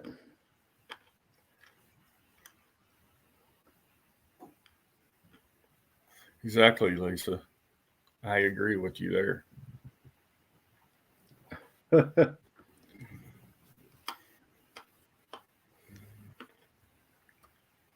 I don't know. I've talked to. I'm kind of like you. I'm a night person myself, and because I used to work nights, and I'm not a morning person.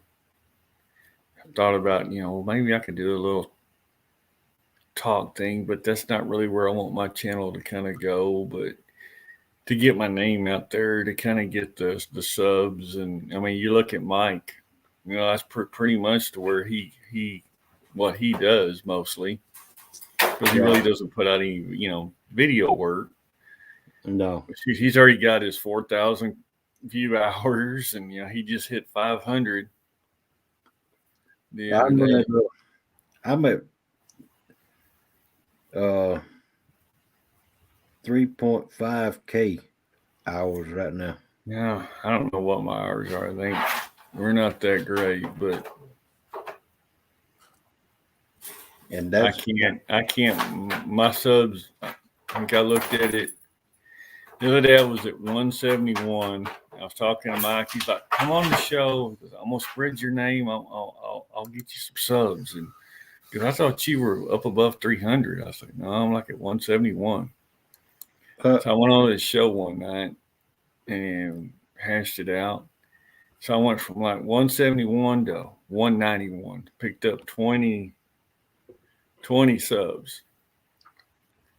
And then that was almost an all-night show the other day. And we got off. And me and him stayed on. After the show was over, we stayed on and just talking amongst ourselves. And I looked at it, I was like, man, I done dropped from 191 to 185 in like 2 hours. And I looked at it the next morning after I woke up, and I was at 180. And I was back down to 173. right. So Right. it's like, what is YouTube doing? That I don't really care about the subs. I mean, people say they don't care about the subs. I really don't care about the subs, but who wouldn't like to have the subs at least to 500? That way you can Exactly. do a community Or you tab. can do, because that's what I was trying to do. I was like, how do you share it? Well, you got to have 500 subs. Right. Oh, before you can start, share this or share that. Right. Okay, And the hours, I'm not in it to make money. I'm in it to have fun and and be social and family time. This is my family time right here. Mine and Melissa's family time. Yeah, Chucky, he hit his 520 or 500. I think it was this is like 2 nights ago. Right. But he had like 4,000 watch hours like 2 months ago. I was like, Oh yeah. wow. Yeah. Well, I got this as my like 30, 33 or 34th live, and I got like almost 4,000 watch hours.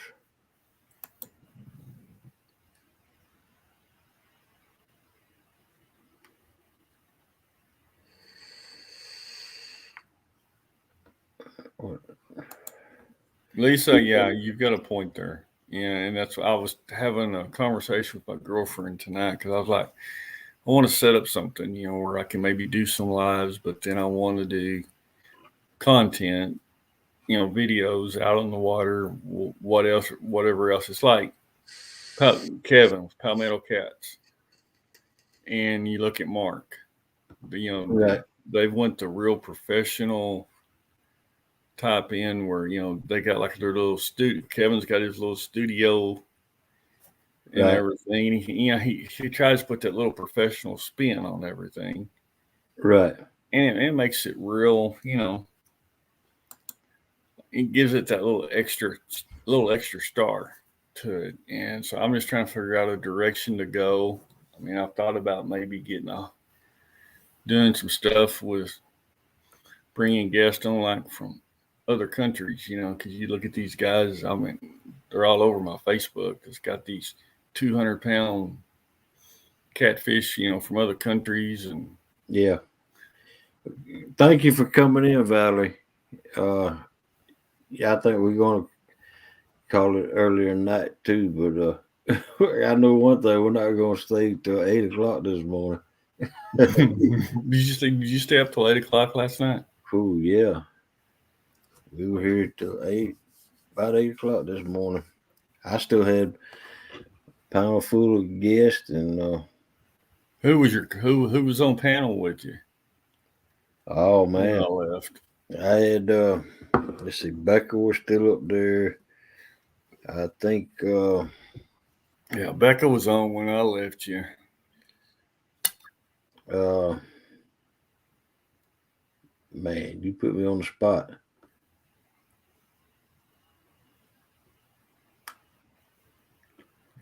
Mike T, Becca, uh, oh man, there was at least 3 people up there. I know, man. Cause that night I stayed up, and like I said, me and Mike, we talked. I think he ended the show about like 3. Then we stayed up till about 5:30 talking. And the next day I was shot. Yeah. Yeah, Rusty. Becca, Mike T, Rustic. Becca, Mike T, and Rusty. Yeah, that's exactly who was up there. So back to fishing. Hogleg, what is your favorite fish bait? Bluegill and shrimp. Bluegill? And shrimp. I mean, that's pretty much what it is here too. Now, I did Luther actually, Cowboy Luther, which I talked to him yesterday because I hadn't seen him on. I hadn't seen him in a while. Well, he's had bronchitis. Now he's had a touch of pneumonia, so he's kind of pretty much staying inside. Right. He hadn't been feeling real good because I've been trying to get him to go fishing for the last couple of weeks, but the weather. Well, when the weather was good, it's when I had my surgery, so I couldn't go do anything. And then the weather's crappy, I can go, but yeah. So yeah, he's kind of had bronchitis. Then he had pneumonia, and but we were talking, and he found a place there out town where he lives in Fayetteville. They had skipjack, frozen skipjack. So I went over there a couple of weeks ago. Which that stuff is expensive. 2 skipjacks were $15. Woo! $7, $7.50 a skipjack. Wow. That's I can see that if it was a fish that were going to eat. So I'm spending $15 to catch a fish that you're going to throw back. I'm going to throw back.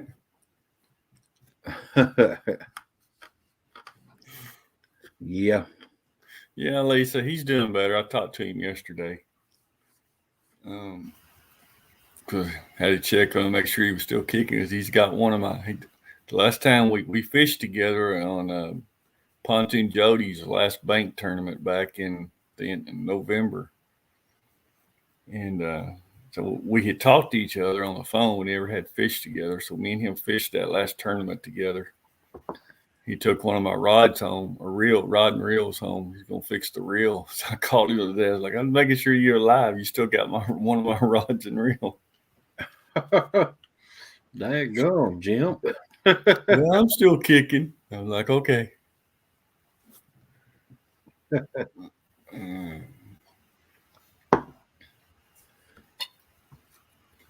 Well, yeah, I like old Cowboy Luther. I sit there and we fished for another that night. We fished together. The tournament was over at 1 o'clock our time. I think we ended up. It was getting cool, but we ended up. I fished with him for another 2 hours, and it got cold. And I was like, "That's all I can handle. I gotta go home." And he ended up staying till 8 o'clock that morning, Right. and so he had thrown my rod out to fish. Use it to fish. We were joking. I said, "If you catch a fish, you're probably gonna catch it on my rod." So I got home. I texted him. I was like, Are you still fishing?" He goes, "Yeah, I just reeled in a fish. I caught one fish tonight on your rod." Oh wow. Oh man. Yeah. Yeah, he's a But yeah, I enjoyed fishing with him. yeah.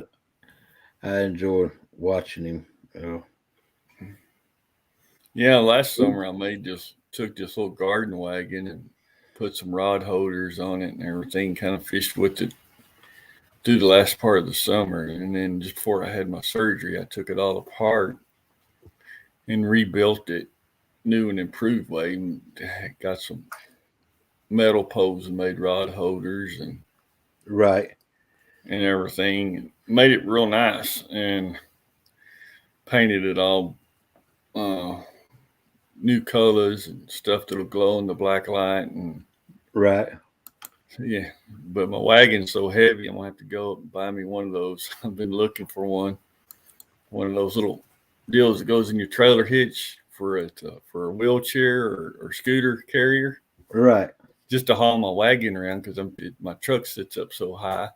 I don't like lifting it up into my truck, so that way I can just got a ramp. It's gonna roll it right up that little ramp, shut it in, and go fishing. Right. All right, Dink over Stink. Enjoyed you being in here. Later, Dink.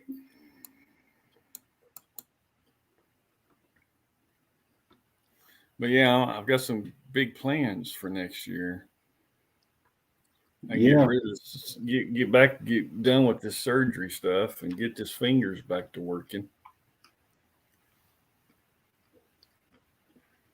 Yeah. I'm hoping for 2022 to be a better year than the previous. Yeah, me too. 5 trips to the hospital in 1 year was too many for me. That's more than I've been in my lifetime. Right.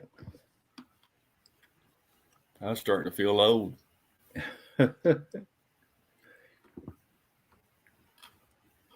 My friends were starting to give me a hard time. A couple of years ago, I was dating this girl.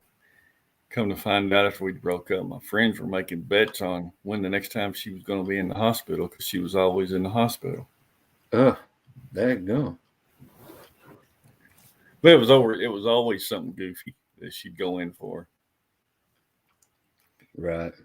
I remember 2 years ago, I was going to go fishing my kayak, and I backed my kayak down to the boat ramp because it sits on a boat trailer to launch it.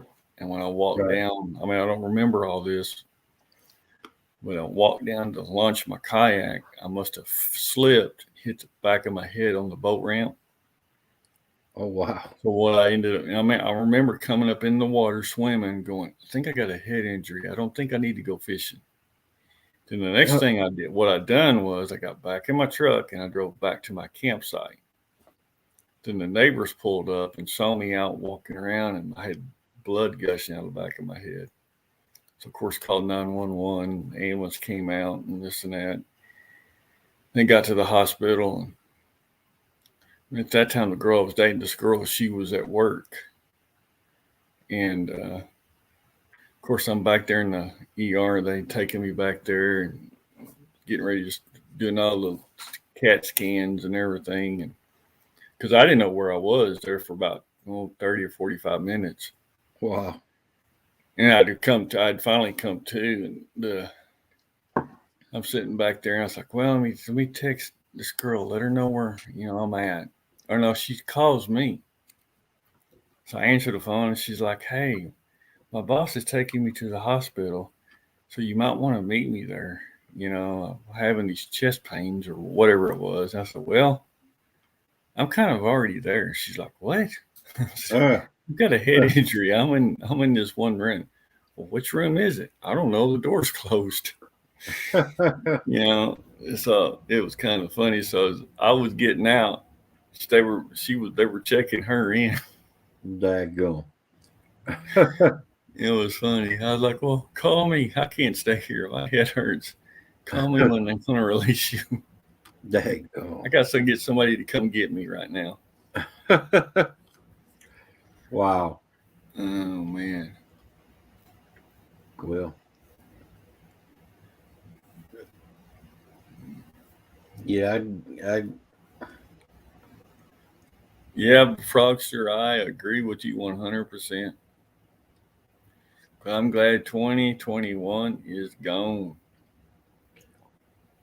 yep. And you know what? I was back in September when I hurt my foot. When I cut my foot, the doctors said it would be 3 months, and I was thinking, "Oh my God, how am I going to spend this next 3 months in the house, not doing anything?" You know, it has flown by, and I'm glad it did. For me, anyway, it has flown by. For Melissa, I She's ready don't. to kill you. Yeah, I believe she is. Well, that's why I had this surgery back in November. Because my last surgery I had back on my hand, I had done back in January, and it was January, February, March, April, May. Between the surgery and getting rehab and therapy, and before I could really even cast my fishing pole again. Oh gosh, Jody's stalking me here. Yep. Welcome in, Jody.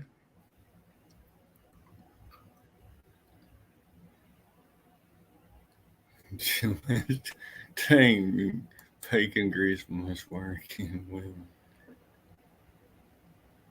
I haven't dated that many girls. Just one I'm with now. We've been together. We're fixing to go for 3 years here in a couple of weeks. 2 years. 2 years in a couple of weeks.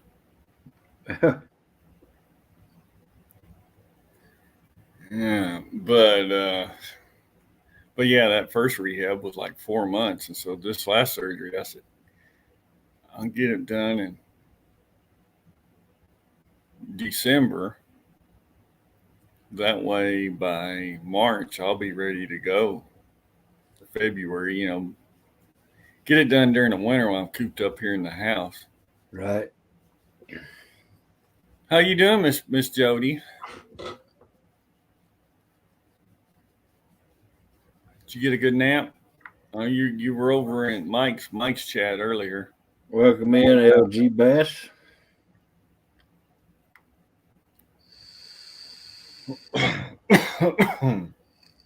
Hey, LG.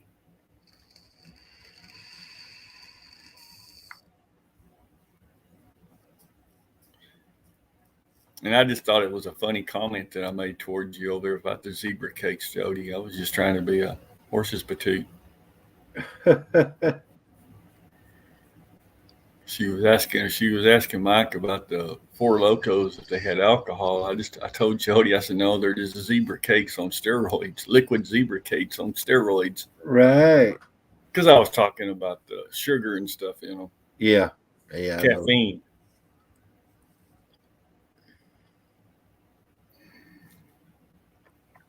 Glad y'all decided to come in here. Or Jody's been in here the whole time, she said, Rob. Yeah, she says she's been. So, LG, how many fish you caught this year so far?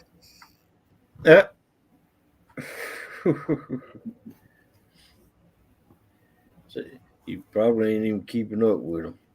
Mm.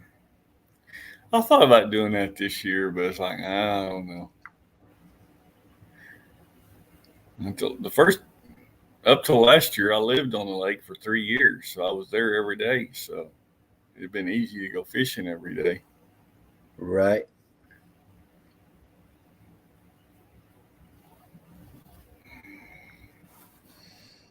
Well, I've I don't live on the river, but I live close enough to a river. I could be at the river in, oh man, 40 minutes, 30 Yeah, minutes. I mean, I'm close enough to the lake where I was fishing that I can be there. I can be there within 10 minutes. Right. But the river, the lake here, it's a reservoir that's been dammed up. It's the White River. It's been dammed up for 55 years. Right. Basically, Wow. but it's so big that the part that's 10 minutes away from me, if I wanted to bank fish, sucks. You got to kind of go outside the city or away from town to kind of get to some good places. Yep. And our problem is where you want to fish, the cell phone service sucks. Exactly. I know Jody's sneaky, but Jody's my BFF. At least one day a week. Only caught one fish New Year's Eve with Jody and Aaron. We each got one. The skunk is off of the dock. Well, that's awesome. Yep.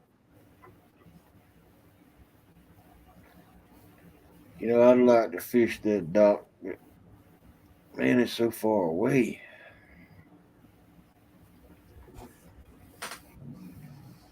It's like 9 hours one way for me.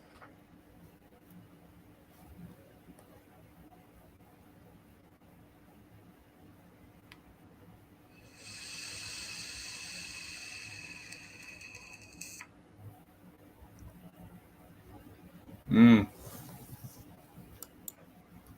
Yeah. $4 a gallon. Ooh.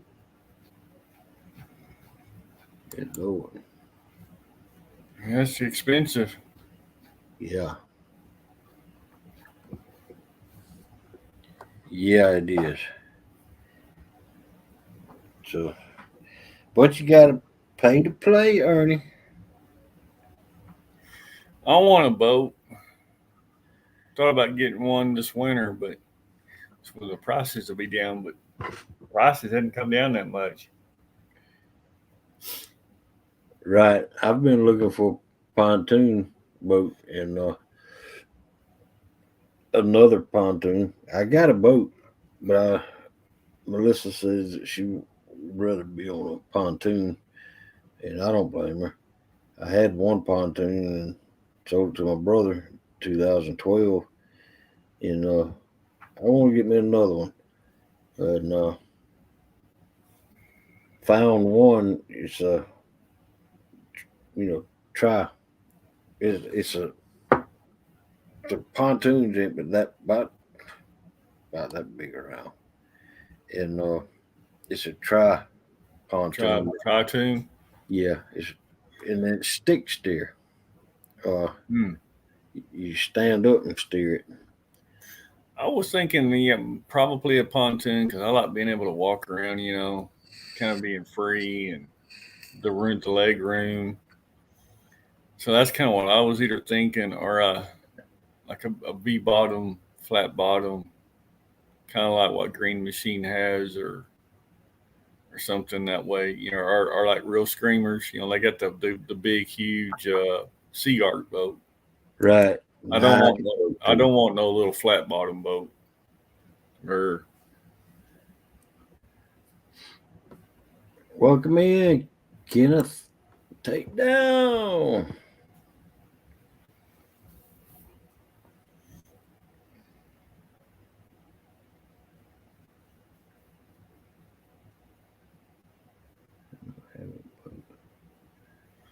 Andy, yeah, I enjoy bank fishing. That's why I kind of got back into bank fishing this year, because my girlfriend's got 2 young kids. So it wasn't fair for me to go say, I'm going fishing and take the kayak out and take off. And they always wanted to go. So that's why I kind of made up the wagon and started fishing from the bank. You kind of using the wagon and stuff. Right. Got to take, you got to take the kiddos. That's right. I since my cut my foot back when on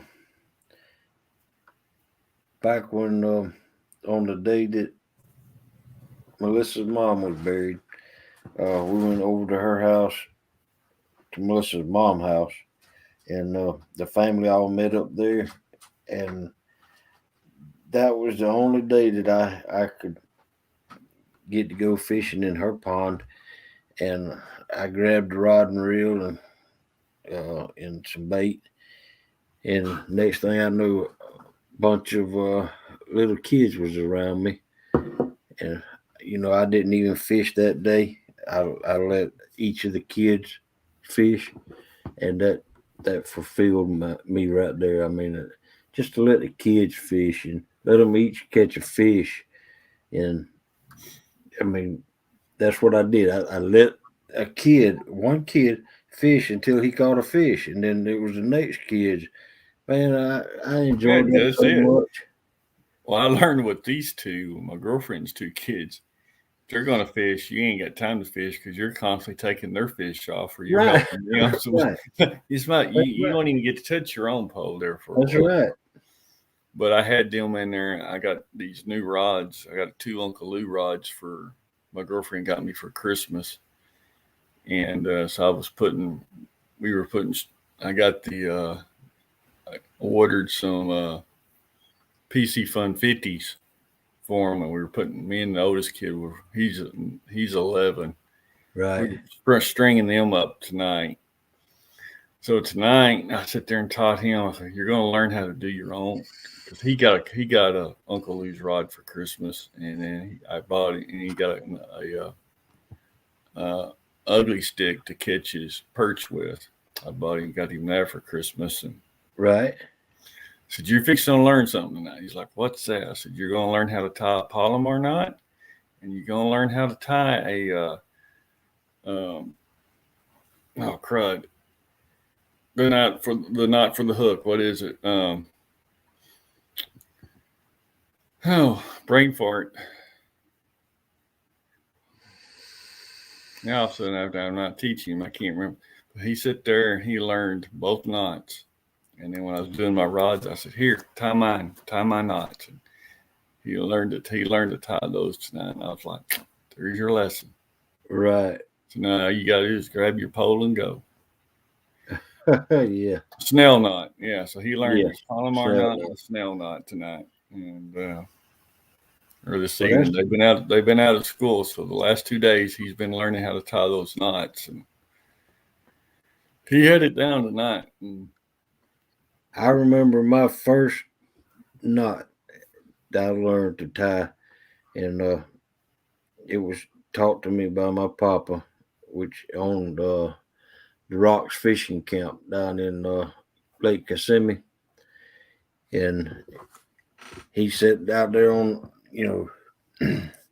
where you launched the boats at that campground. Uh, there was it was a dock, and smaller John boats was turned upside down on the bank right there, mm-hmm. and I remember sitting on one of them John boats, me and him, and he said,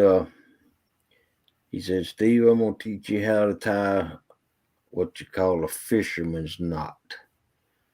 And I remember that day just like it was yesterday. And uh, he said, "What you got to do? You got to stick the line through the eye of the hook, and then take it and twist it around and around and around and around, and then go back under and come up through the loop, and then cinch it down."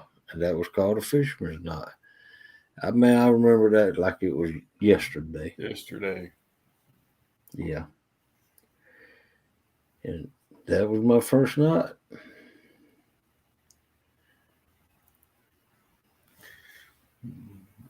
The F alone. Let's see, we get 3 inches. I'm not sure what knot she's talking about. LNFGE knot.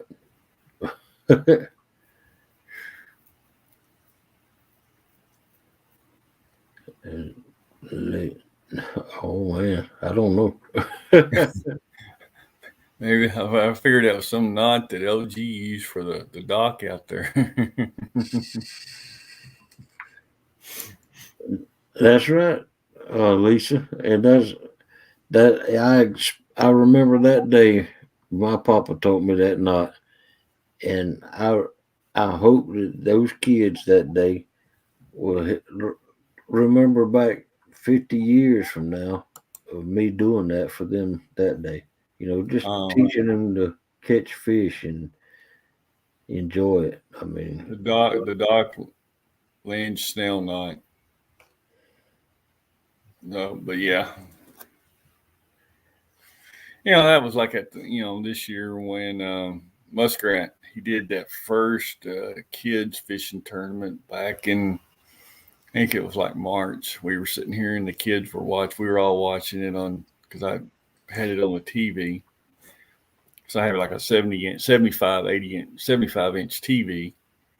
So it makes every little square nice and big, you know. And the kids were watching. It was like, can we fish that? Because Muskrat said he was going to have it October. He's going to have it during the Halloween weekend. Well, those kids remembered that. They would remind me every 3 or 4 weeks. Sure enough, October come up and they come up to me. He's like, "We gonna get to fish that tournament?" I was like, "Let me get y'all oh, signed up. Hang on here." I got one of them. Well, I had first signed both of them up, but one of them got grounded, so he wasn't able to fish it. right. But I mean, and so it had worked out where I was going to fish the kids tournament on Saturday and then fish the Palmetto Cats monster hunt tournament on Sunday. Sunday, yeah. But then all that bad weather came in Saturday. Right. So they moved the kids tournament to Sunday. So I fished the kids tournament Sunday morning. We from like 7 to 1 or something like that. And then Palmetto's tournament started at 2 and went to midnight, I think. I was tired that day. Right. But the kids had fun. I mean, he had a blast out there. Wow. Yeah. I want to see Jody catch a surgeon, go up to the fish with Stan this year and catch a surgeon. Jody will have a surgeon story. Jody's already caught a sturgeon. Yeah, but I'm talking about a real surgeon. One of them 262 pounders. Yeah.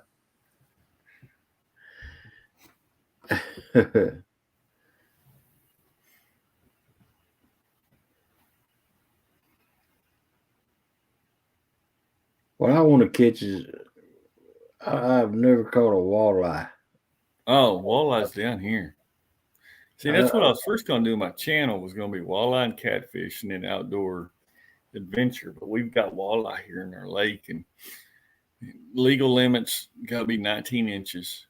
But so they're up spawning right now. Oh wow! Because they'll be able to go up in the river about this time to go spawn. Catch them at the right end, and then you catch them when they're coming back into the lake. Yeah. And before they get over to the end of the lake. Right.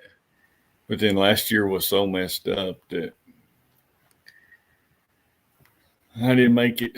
And then fishing this year was rough. I mean, I don't know what it was with the lake, but all my friends were having issues. Like the guy I usually go walleye fishing with. And he didn't catch but maybe 5 or 6, and they were all 10 inches, 12 inches, 15 inches. Right. And throw them Yeah. all back. You know, I've never even had walleye. So it is one of the best tasting fish that there is. yeah, I've heard that. Real white meat. Yeah. I had to get some coffee and see if the deer will move it.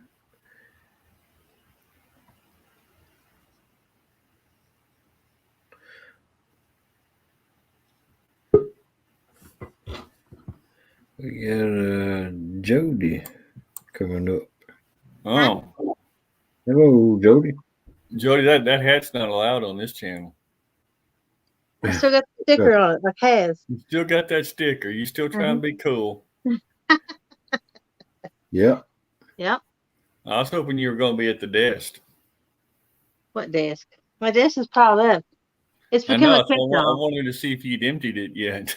I emptied it this morning. I already piled it back up. Well, yeah. Did you empty it at the post office? No. That mailman, he keeps looking at me going, no package today, Jim. Jim. They're still sitting there. Oh wow. She's supposed to send me those back 1st of October. I still got Tim sitting here too. Tim O'Leary. Oh wow. Yep. I just can't get to the post office. I only got like 6 packages I need to mail out, and I'm completely caught up. Mm-hmm.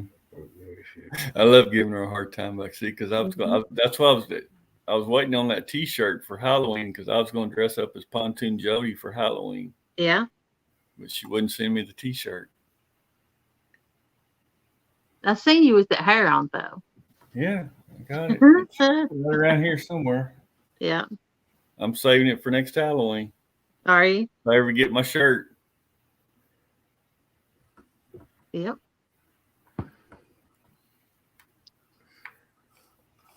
So what's Pontoon Jody doing tonight? Welcome in, Bug Man. Are you making tying lines? Rigs? It's actually, I went fishing tonight and I had to cut my trip short, but my stuff's out on the boat. I didn't load my gear yet.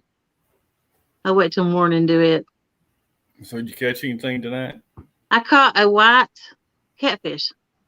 What is a white catfish? For some reason, It's solid white. I don't know. It had a little bit of a pink tint to it. Well, see, I heard, Kevin Palmetto was fishing a couple of weeks ago on a feed video. He's like, "Oh yeah, caught a white cat." I was like, "What's a white cat we got?" I guess it's albino.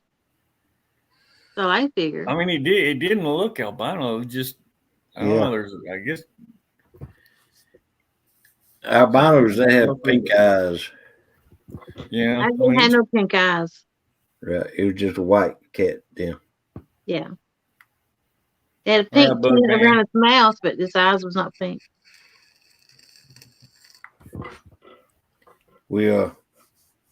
I met a deer hunter shot a albino deer down here last year, and I can't.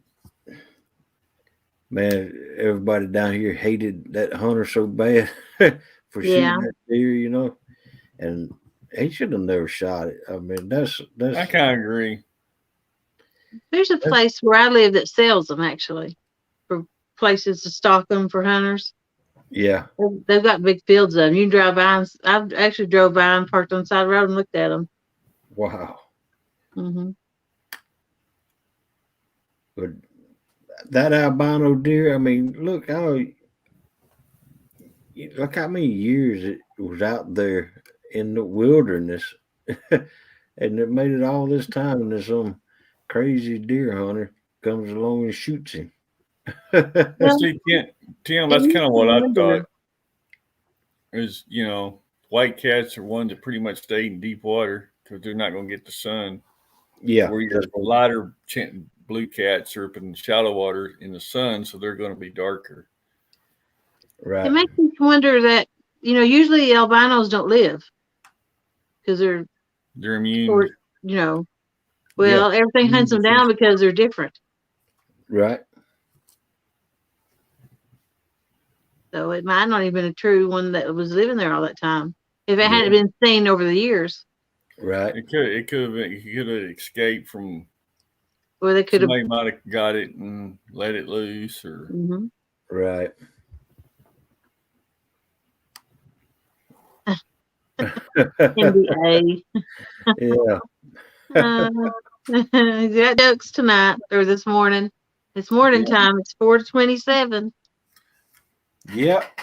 I believe this will be a good night to end the show about 5 o'clock. Hogleg's gotten tired. Yeah. I've We been stayed up till 8. Yeah. And then we ended the show this morning 8 o'clock, and me and Melissa was up till about I'd say 2 o'clock. Well, your problem is you stay up and open late enough to get the morning crowd, and then you can't leave. Right. That's right. And that's what he was talking about the other night when he was asking what time he wanted his show to do, because he wanted to run it late enough where he could get the late crowd or the early crowd. Mm-hmm. And I was all for a 3-hour show at least. Mm-hmm. But Melissa said I could run 4 hours. But I got to make her happy, and so I think we agreed to run the show 2 to 6, 2 to 5, somewhere around there. Yeah. It gets tiresome after like 4 hours. Right.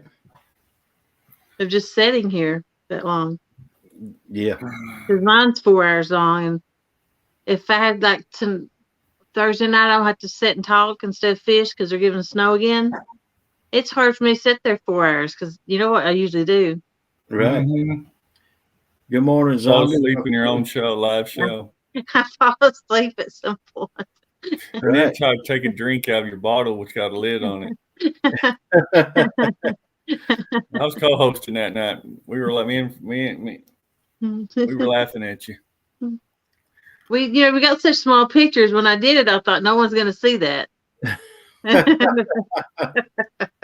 Dan put you up on big screen. It was so immediately. Well, hey, at least you wasn't like Brian B. and fall asleep and been snoring. Yeah. I would have rather fell asleep and been snoring. And I didn't know back then you cut your camera off. I would had my camera cut off and took a good nap. Zombie Prepper. Howdy. Garv, I done tried to get tough. That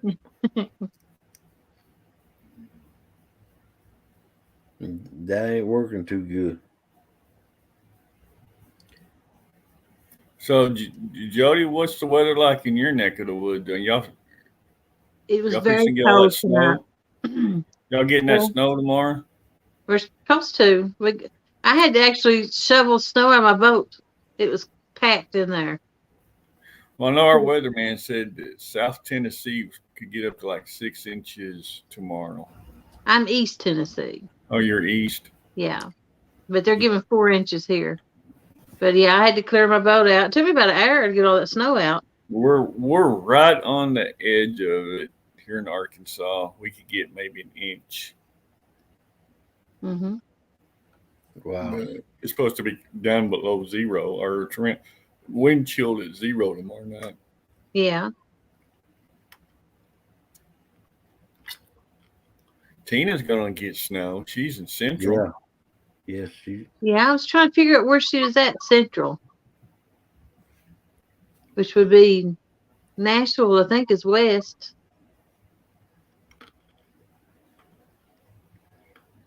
I don't know. Yeah. I thought she said she lived out right outside Nashville. Huh. Ernie says you used a shop vac to get your snow out of your I pond. used a broom and a shovel. Sure did. Ernie says you should use a shop vac. Somebody told me to use a leaf blower, but I didn't have one. Laverne, Tennessee. I know where that's at. That is around Nashville. I used to, when my girls competed against some people from Laverne, Tennessee in track. Wow. And somebody said Newport, Tennessee. Who was that? Newport is on past Gatlinburg on your way to North Carolina, if I'm correct. Hmm. Because I got a speeding ticket from a state trooper there, and I had to go to court.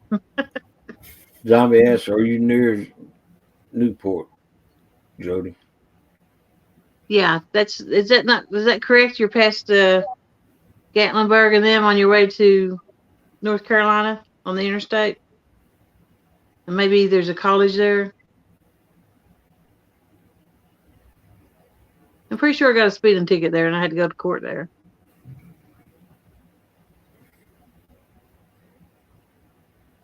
West Tennessee. Well, Jody, see, I saw the video of your buddy Catfish Dave. He quit his job. Gonna be a full I ain't been time watching YouTuber, them. huh? I ain't been watching them. I'm watching him right now. He said he quit his job. He's gonna be Yeah. a full time YouTuber now and do some merchandise. So Wow. He quit his job. said he quit his job. He was only really keeping it for his insurance, but Mhm. but he needed to make money another way, so he was going to start a merchandise line. He's Yeah. only got like 60,000 subscribers, don't Yeah, he's got a crap load of but he never does live. He never does super chats and all He's that. going to, though. Yeah, so now he's gonna. He can't stand JJ. His competition. Yep. Kayak catfish. So They used to get along really well, but just the way Dave is. but yeah, he did a little short video the other day talking about I don't think he's too bright to quit his job with only 60,000 subs. He makes good enough money, too, though. And he Wow. could take on chartering in a heartbeat and make a killing. Yeah. so Let's see. I think he's got over more than 60,000. Yeah. Zombie Pepper's got family in Newport. I'm sure he does. I shouldn't have said that about him, but Yeah, he said he had to quit because of his back was giving him issues. He did have back problems this year, but I've Yeah. not watched him since he put my spots online. So I made video out of my spots and told what boat ramps to use. I quit watching them. No, I was sitting in a spot and he stopped and talked to me, and then come back through and stopped and went over when I was leaving that spot. He wanted to make a video in it. Oh, wow. I'm like, I'm anchored up. I'm not leaving. That's And right. he went up there 2 times and told what boat ramp to use and everything, and how to fish it. Man. So no, I ain't watched him since then. Give away your spot. Mm-hmm. My flathead spots. Wow. And within a week, they was cleaned out. Good Lord. That's what happens when they make the videos. Everybody watches them, and then they go straight where they're at, and you can't even get your pole in there. There's so many people in there fishing. Yeah, that's why kayak catfish, he'll fish a spot for a week or two before he puts the video out. Yeah. He fishes the same spots I fish too. He just drags through his instead of anchoring. Zombie says 42 degrees here. It's 52 here, Zombie. 41 here. Zombie must be a block over from me. Mm-hmm. And somebody mentioned Cookeville, Tennessee. That's where my kids went to school at. I think that was Chucky. Have you got people down in Chucky? Yep, it was.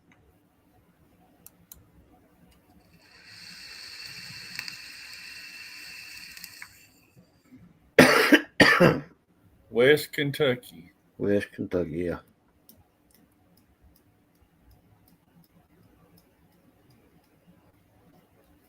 Yeah. Yeah, I'm sure he will be, but man, I haven't heard of too many people quitting their jobs under 100,000 subs. Around 150,000. I mean, I know of people who quit their jobs just to do full time YouTube, but they've had like 400, 500,000 subs, Mm-hmm. and that they're making good money. I mean, I got a YouTube plaque. I bought a storage unit one time that had a YouTube famous girl in it that she made mini mini foods, the little bitty foods out of clay, and Yeah. and she had a show like that on here on Mm-hmm. YouTube, and I tried to get a hold of her to give her plaque back, and all of her paperwork, but I couldn't find her, and but Did you go through? Did you go? Did you try our YouTube channel? Did you yeah, write her on the YouTube channel? I even contacted some of her family, and they wouldn't tell me anything, but she had over 100,000. I got this YouTube plaque back there somewhere, and she had over 100,000, and she was making decent money, you know, $2,000 to $4,000 a month off of YouTube checks. I don't know how it works, but it depends on how long someone watches you and how many commercials they watch. Right. If you only stay just a few minutes and it actually hurts you. And, Someone and come I in and mean, say, her check stubs was $2,000 to $4,000. That's the advertisement, the commercials, the super chats, and that was all included with with that check. I don't know. I just think super chats when YouTube gets 30 to 33% of $5, or somebody gives you $10 or whatever, mm-hmm. and YouTube gets 30 to 33% of that money. I was like, that's worse than a mafia loan. It is. Yeah, it is, but you got to think about it. If it wasn't for YouTube, you wouldn't be getting nothing. Mm-mm. That's another way to look at I it. mean, I understand they got to make money, but I just think 30% is just a little bit too much. Right. I agree with you. That's crazy. But Now, if I'll throw $2 around quite a bit in super chats just to aggravate mostly with. right. But if I'm giving somebody money, like $25 or something, I go PayPal. Right. I'm not going to put $25 to a super chat and then them only get 12 of it. 15 of it. Jody, you got your PayPal account linked to your YouTube? You Nope. haven't done yours that way yet. Oh well, I mean, where they can go they go to your YouTube page and it'll click on the link and go to your. No. I know some people has that done. I was somebody asked me the other day about it, and I was like, I've been asked several times to link it, especially during that Flathead Challenge, but I didn't want money given during that. I didn't want because there wasn't no prizes or anything. Right. The end of it was just the surprise. I didn't plan on doing that, but it came about. I hit 500, so that's the reason I did it. But I didn't want to. I don't know. There wasn't no prizes or anything. It was just a game, and I didn't want donations or anything during it. So I never would. I had people ask for it, but I never would give it to them. Yeah, I asked for my prize several times. Third eBay. Yeah. But I was asked again today to link it, so I don't know if I will or not. I just got to figure out how to do it. You just type it in Yeah, Yeah. no, on but I'm trying your to back figure out page. how to get the email or the link from my PayPal. You just type it in, I reckon. Well, they've got a video out there that'll tell you Is how there a to do it. YouTube video out there on it? Yeah, they really do. How to link PayPal to YouTube. Yeah. And I was told to link mine by several people, and I did it. Yeah. And And that's how I played mechanic on my truck a while back. I was like, okay, let me watch this YouTube video how to do this and yeah, how I fix my truck. Hey, either fix it and do that, watch YouTube, fix it for free.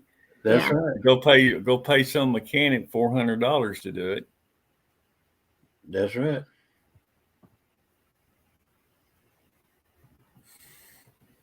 Yeah.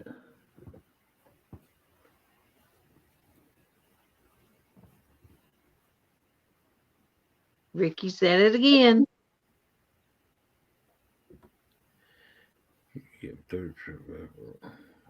Yeah, you make money from the ads that they run on your show.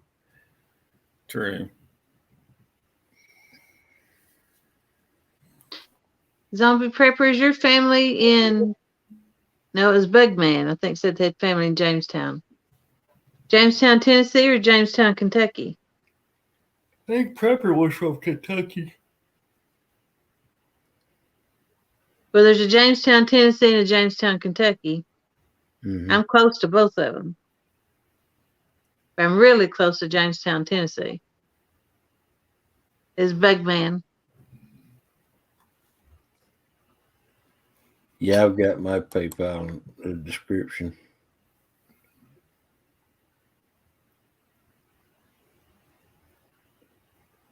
Here's Tina at the top of the page. Copy.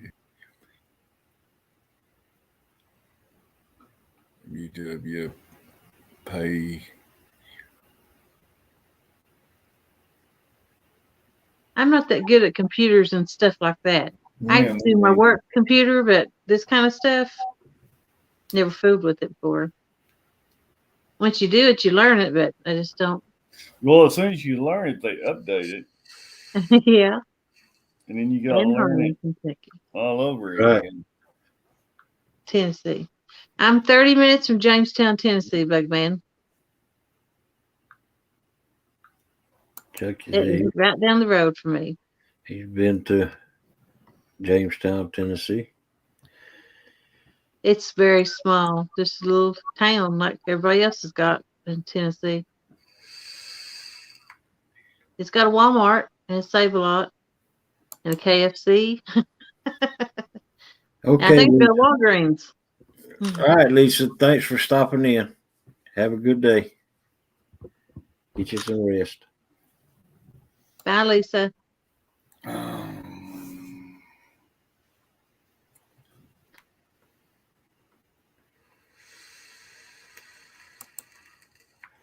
Oh, cool. Yep.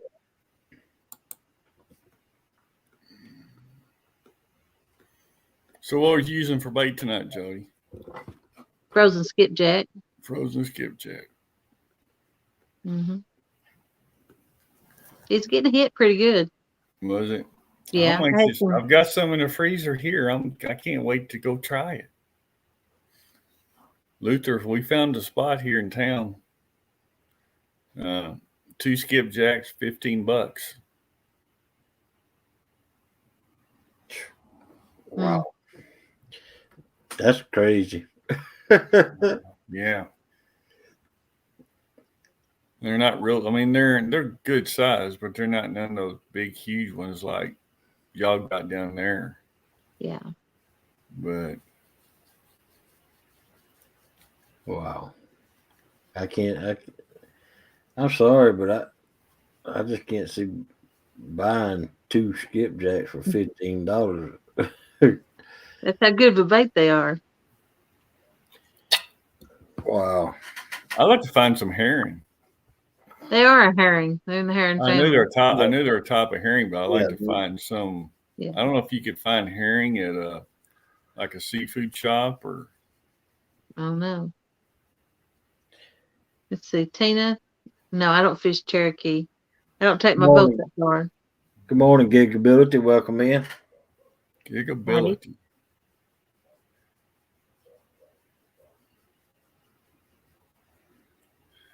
Tina wants to know what skipjack is, Jody. It is a bait fish that is, Kind of like a little tuna, freshwater tuna. yeah, they're real fast. They eat the shad, and you catch them on sabiki rigs or little flies or little shads, and you reel them in and you cut them up and you use them as cut bait for your catfish, or you can use them for striper bait. You can Right. float them whole under a balloon for stripers if that's what you want. Yep. They're just like a real oily. They've got a real high quality of oil to them, so it puts out a really good scent. And they bleed a lot too. Yeah, they're in Tennessee, Tina. Yeah. Because we don't have them here in our lakes, but then I was told that they're in the Arkansas River, so and that's where these were caught. So, How far are you from Brincy, Virginia? 7 hours and 1 minute. Oh, that's LG. Is that where he's at now? How far are you from what's Boar, LG?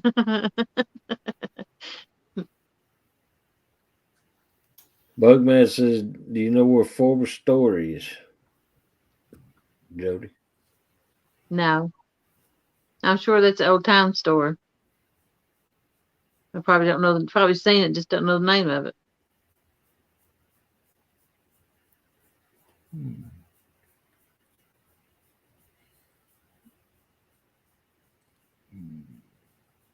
Right. Do you know where they have the mountain cur dog hunt? Cur dog. The mountain cur dog hunt? No, I guarantee I can tell them where I live, and do you know where they have the riding events for the 4-wheelers and the singings? That's where I live. You pass by me as you're going on the mountain.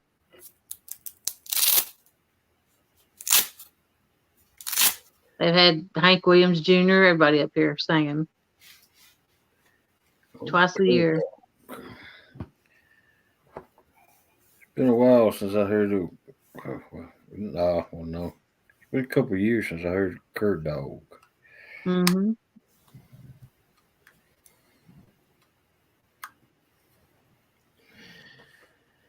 Mm-hmm. Matter of fact, the last time I heard cur dog was when we got a guy who hunts up here, and he raises hunting dogs, and his bitch dog got hooked up with another dog and had a little cur dogs. I think I know what he's talking about. He's talking about Burnett or Allert, Burnett grocery store.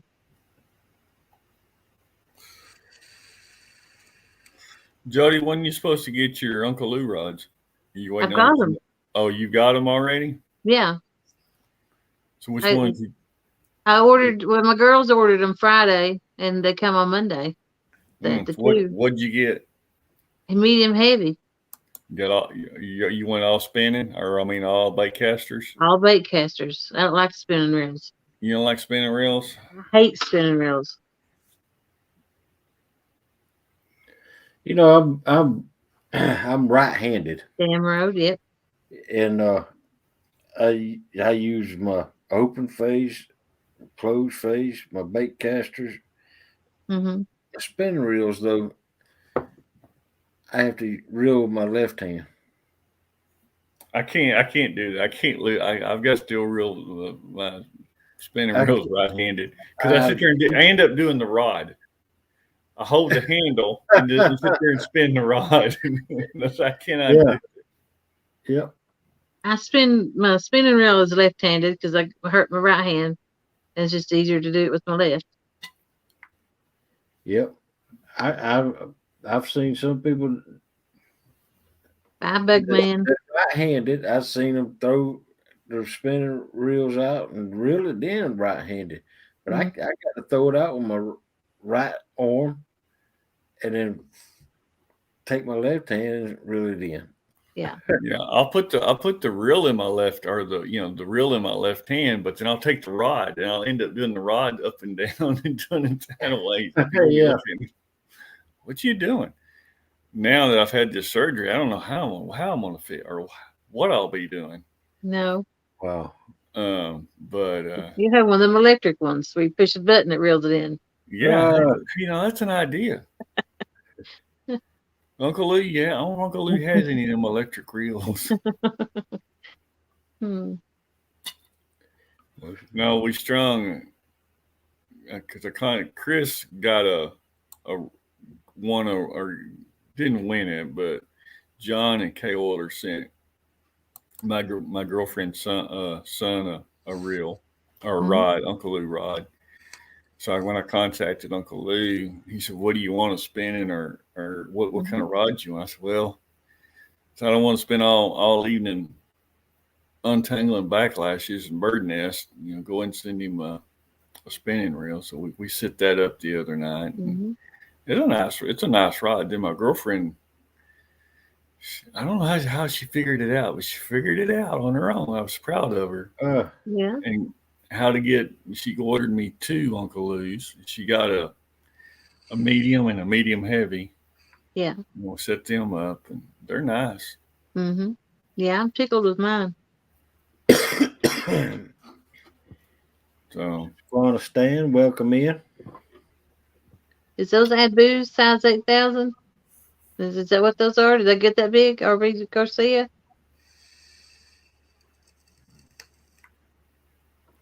I don't know. I can't say nothing about Abu. LG's listening. It break his heart. I don't have any Abu reels. I can't afford them. I took my birthday money and bought 2. Yeah, I can't afford them either. I ordered. Well, I've got 4 of them. Well, actually, I got 5. I've got a spinning reel. Then I've got 4 of the PC Fun 5000s, and I really like them.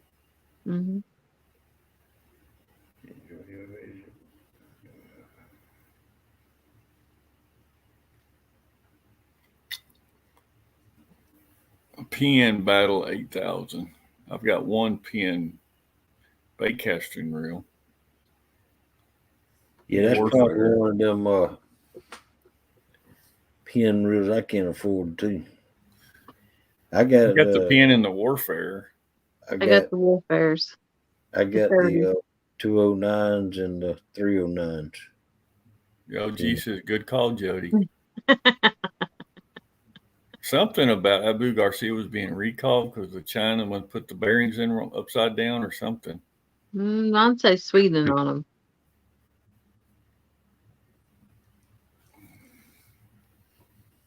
I bought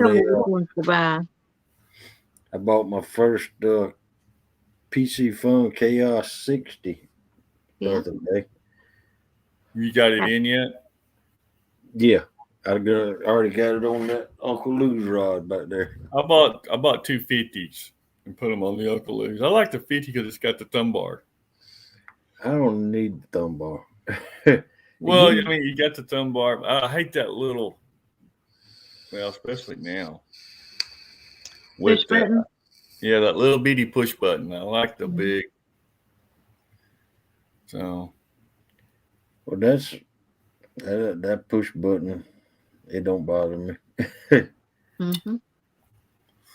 I like it. I mean, they're smooth. As a matter of fact, that's the push button. My pin reels is they got the lever on the side.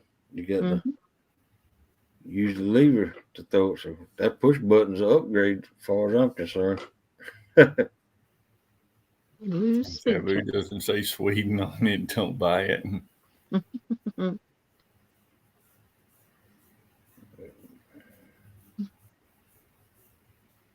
Right. He's Abu all the way. That's all he thinks about the Abu.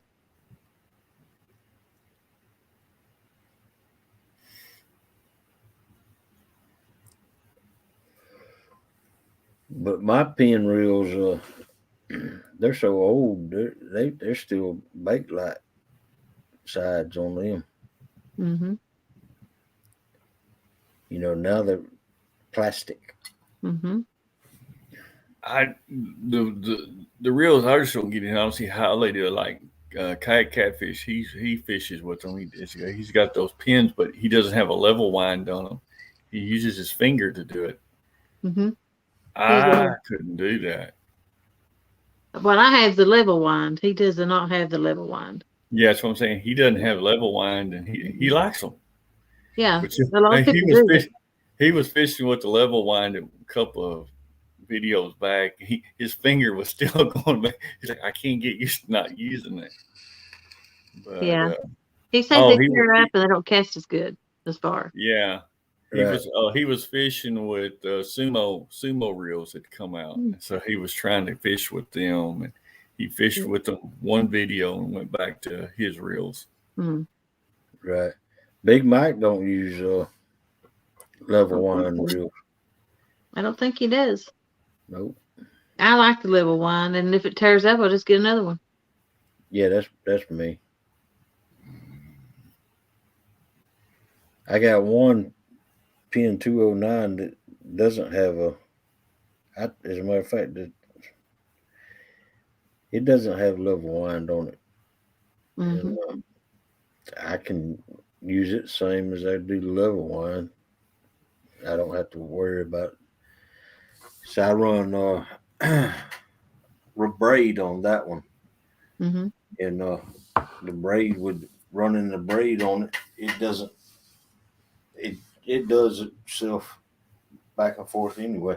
It is all depends on how you put it on it when you first put it on it. Yeah. That's my theory on that. I'd be afraid I'd end up with all my line on one side or another. No. Or all in the middle. Or all in the middle. I do get humped up a little bit in spots every once in a while. Yeah. But it works its way out. Because I never bird nest. Yeah, you're right, Kenneth. The level winds, they put a little friction on it. And they just throw it out. You know, they do like that. So it does, but I ain't worried about the distance that they cause. You know, the conflict in the distance that causes. I'm not worried too much about that. 120-pound braid. Ooh, I use 80. Yeah, we put some 80-pound braid on this morning on the spinning reels. Lord, 120-pound braid. And I almost thought putting 80-pound braid on there was a little much. Yeah, that's why I use 80-pound braid. 80-pound braid and 30-pound mono. Well, I think I went 80-pound braid and 80-pound mono for the leader. I got some 80-pound leaders right here. I only use mono. Well, I have braid on my skipjack pole, but I use 50-pound leader or 50-pound line and then 100-pound leader. Yeah, Stan, I ordered. I was trying to get some 80-pound mono for my leader, and there for a while you couldn't find it nowhere during all that COVID stuff, and I ordered some 100-pound. God, trying to tie that on as a leader. That is not hard a bit. Yeah, that 100-pound. I mean, this 80-pound right here, I can use it on my weed eater. I just sort of time so long it's easy. Well, it was weird. It was on sometimes it was easy, Mhm. and sometimes depending on your hook shank size, I guess. I don't And know. and how you tie it. I was doing the snail Which one? one where you loop it through and go around it 7 times and then loop it back through. The no knot snail. Yeah. That's what I used to learn that one the other day. Now I'm changing all mine over to those. Well, you'll have to do a video on that new knot, No, there's enough videos out on it. but it's not a pontoon Jody video. Yeah, but I don't have to make a video just to make a video.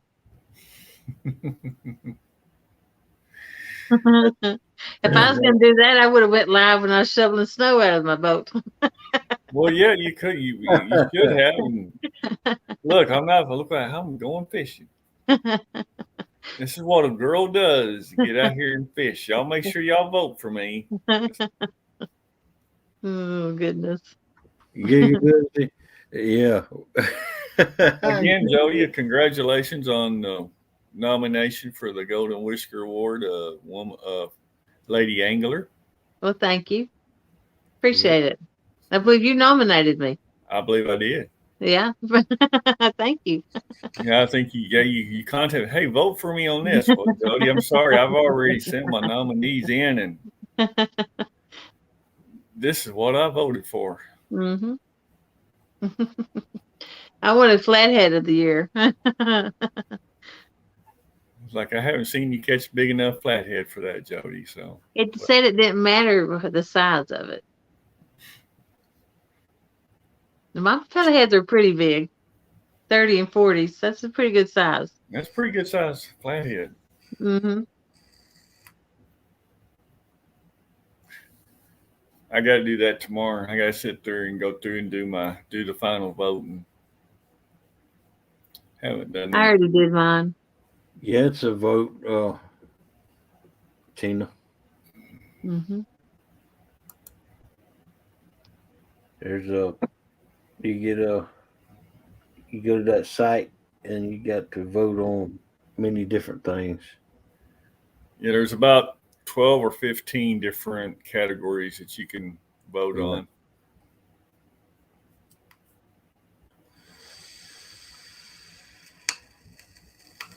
That's right. Yep. There's quite a few people nominated for different things.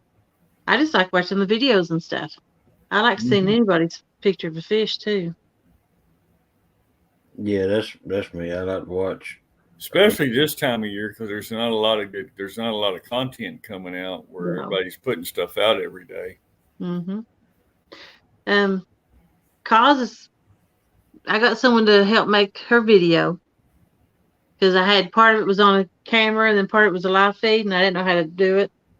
So somebody's helping do that, and it's probably ready. She may drop it tomorrow. I don't know, or today, I guess. Be it Yeah, to I'd her. like to get some be on her ripping channel. lips. I'd like to get a ripping lip rod. But that's I got my favorite rod right there. Which one is it? That Chucky bought me an Uncle Lou rod. Oh, okay. I should have known. I don't have none of mine in here. They're still on the boat. And then Chucky bought me one, and then there was two in the tube. So Mm-hmm. I almost bought some of those 12-foot slime cat rods when I was at Kansas Cat Con. I ended up buying the 8-foot graphite rods. Mm-hmm. With those 12-foots, they did look pretty. Yeah. But I love I like these 8-foot graphites that I got. Mm-hmm. I couldn't sling a 12-foot. Luther's got one come up with. I think it's like 14 foot. When I went to Chattanooga and fished with Big Mike, he handed me his pole and told me to cast it. I held it and I just handed it back to him. I said, I can't do it, and there ain't no sense of me bird nesting it for you, and you need to fish. Right. It's too heavy of a pole and had too much weight on it. And I was actually afraid I'd throw my shoulder out trying to do it. I said, no, I'm okay. I know I can't do it. I'll just hand it back to you. I don't know. Can anybody answer that? Sasquatch Stan wants to know if Uncle Lou rods is pure fiberglass. I don't know. I just know they're lightweight. Yeah. They're You not should heavy. say on there. You got yours handy? I don't. Yeah. I don't know if they're carbon or if they're fiberglass. Mine's behind me. I can't quite get to it. Mm-hmm.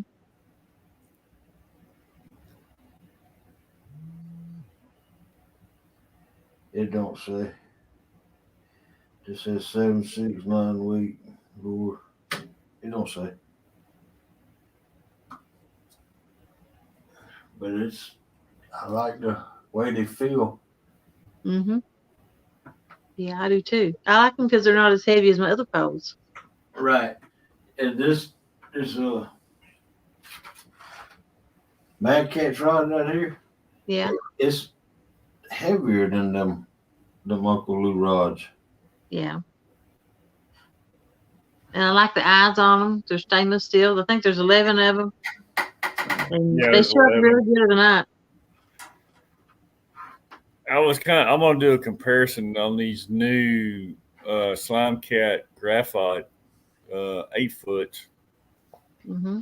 They look just almost like the Uncle Lou, except the Slime Cat's got a little bigger eye on them. Yeah. Heavier eye, but I mean they're pretty much on. There's a different in they're both orange. You can get it Mhm. orange or green. Yeah. But a little bit of different glow and a little bit of different setup. But it's going to be fun fishing this year. Mm-hmm. Then I got my Muddy River rod. So. And before, see, all I had was Berkeley big game rods. Yeah, I've got two of them. I got like 4 of them, 3 or 4 of them. I've got, I think, 2 standing over here in the corner right now. That's I what probably had 4 or 5 on the boat tonight. That's what I caught my 53-pound flathead with. Mm-hmm. Yep.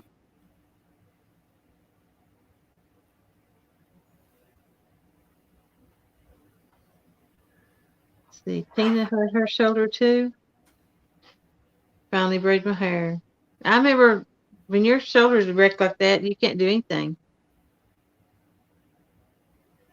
I could have fixed my hair back when I had my rotator cuff surgery.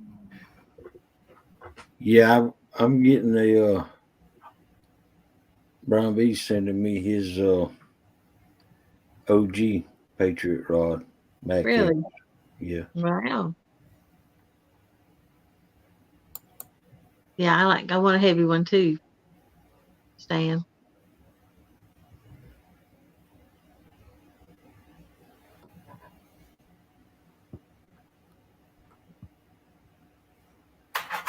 So, Jody, you still got plans on going to CatCon in Tennessee? Mm-hmm. Oh, we got a room. I think Cos is going to stay with me. We're going to go together. She's going to fish with me this month, and then we're going to go to CatCon together. See, it's the last part of February, right? It's the very end. Very end.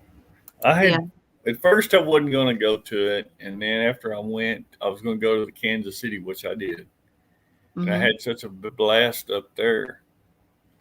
And by the end, I was like, I want to go to Tennessee too. And I had planned on going to Tennessee, but then all this surgeries and hospitals and not working right now. I'm like, I don't guess I want to get to go this year. Yeah, it makes it hard. Gigabilty, how warm is it down there? So that's definitely not the right CatCon. Be careful when you're stopping in CatCon. Let's see. It ain't. That's what it's called, ain't it? Catcon. Doggone 4 Whisker Seeker rods, 2 Uncle Lou rods, and a Silver Cat Elite. Man. Wow. Here's the one. Let me type in Kentucky with it.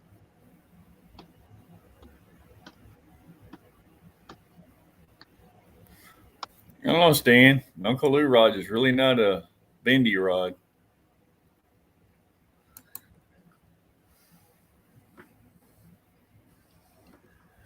They're most definitely more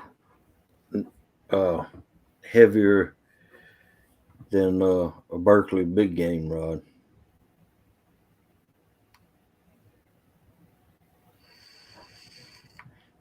Heavier, heavier.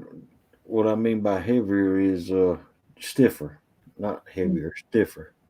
Yeah.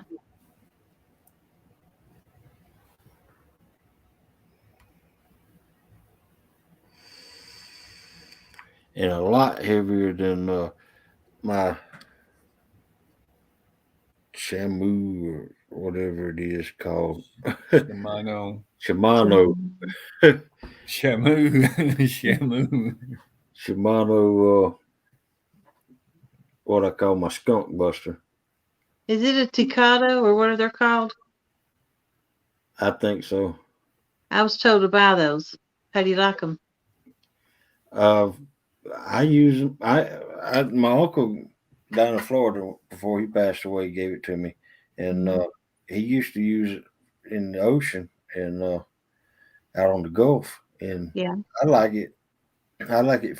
You know, it's good channel cat rod, and that's what I use it for. The channel cats. That's what I caught my 23-pound channel cat on, and it did good. I'm looking 50 pounds or more on it. I don't know. Well, I would imagine it could. Okay. I don't see why it couldn't. It's all in your drag, ain't it? Right. That's right. Mm-hmm. See, that's where I started out fishing with a 80-pound braid line, Mm-hmm. and then because I wasn't sure, I wasn't sure how to use my back when I started, big big cat fishing, Mm-hmm. trophy cat fishing. I wasn't sure of how to use the drag on my Yeah. reel. Once I figured out that's why I now use 30-pound mono. Yeah, it's all in it's all in the drag of the reel. Mm-hmm. How you set your drag, Yeah. and then of course the rod is the control of the fish. Mm-hmm. But mainly the drag is in the reel and that's why I like my pin 209s because I know how to use the drag. 209s and 309s. The 309 is just a big version of the 209, Mm-hmm. but that's that's why I like them because I know how to set the drag on them.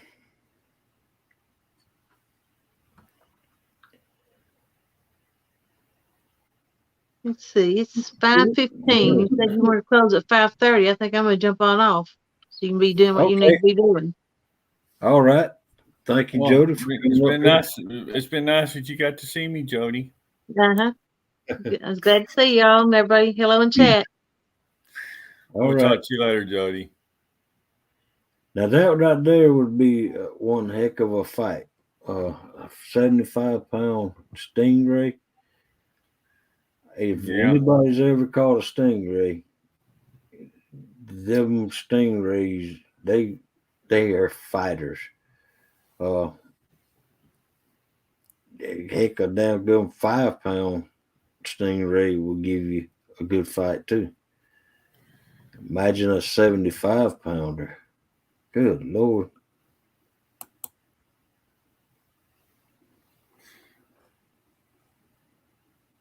Oh man, you get those. What is that big grouper? You watch those videos, those guys going out there catching those 300-pound groupers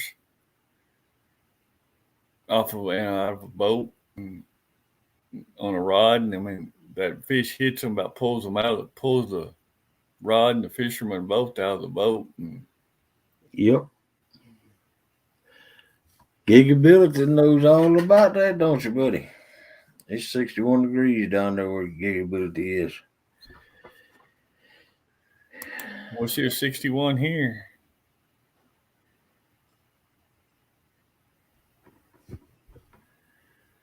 And Tina says, "Happy Hump Day, everyone."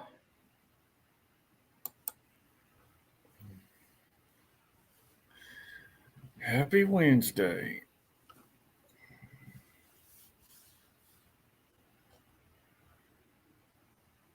Yeah, I agree with you, Dan. Stingrays are the best gear testers.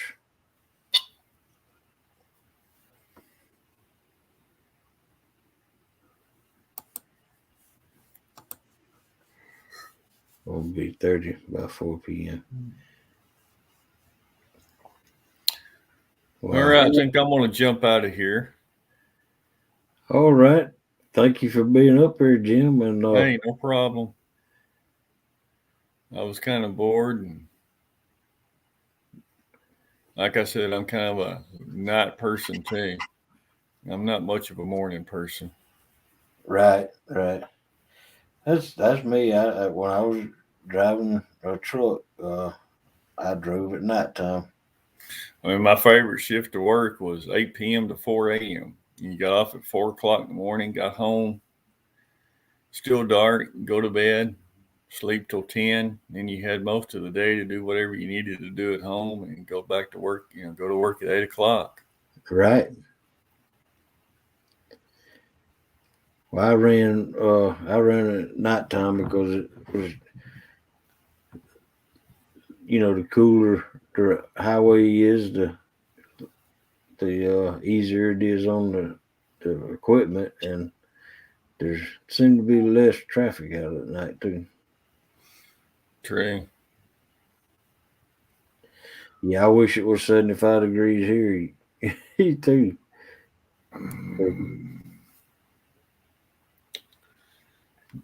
Yeah, I don't know what this winter is going to hold for us.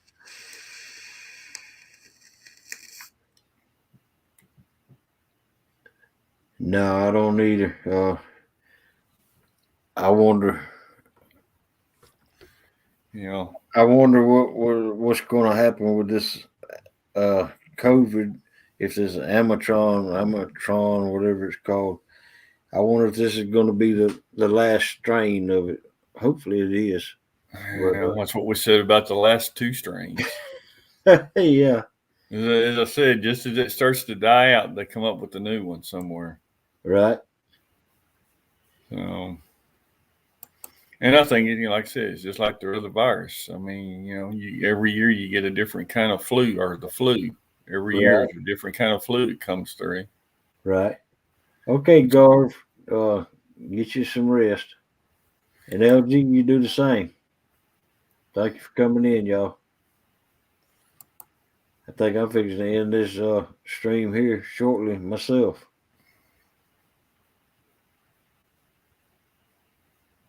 Yeah, you've been on 3 hours and almost 3 hours and 20 minutes. Right.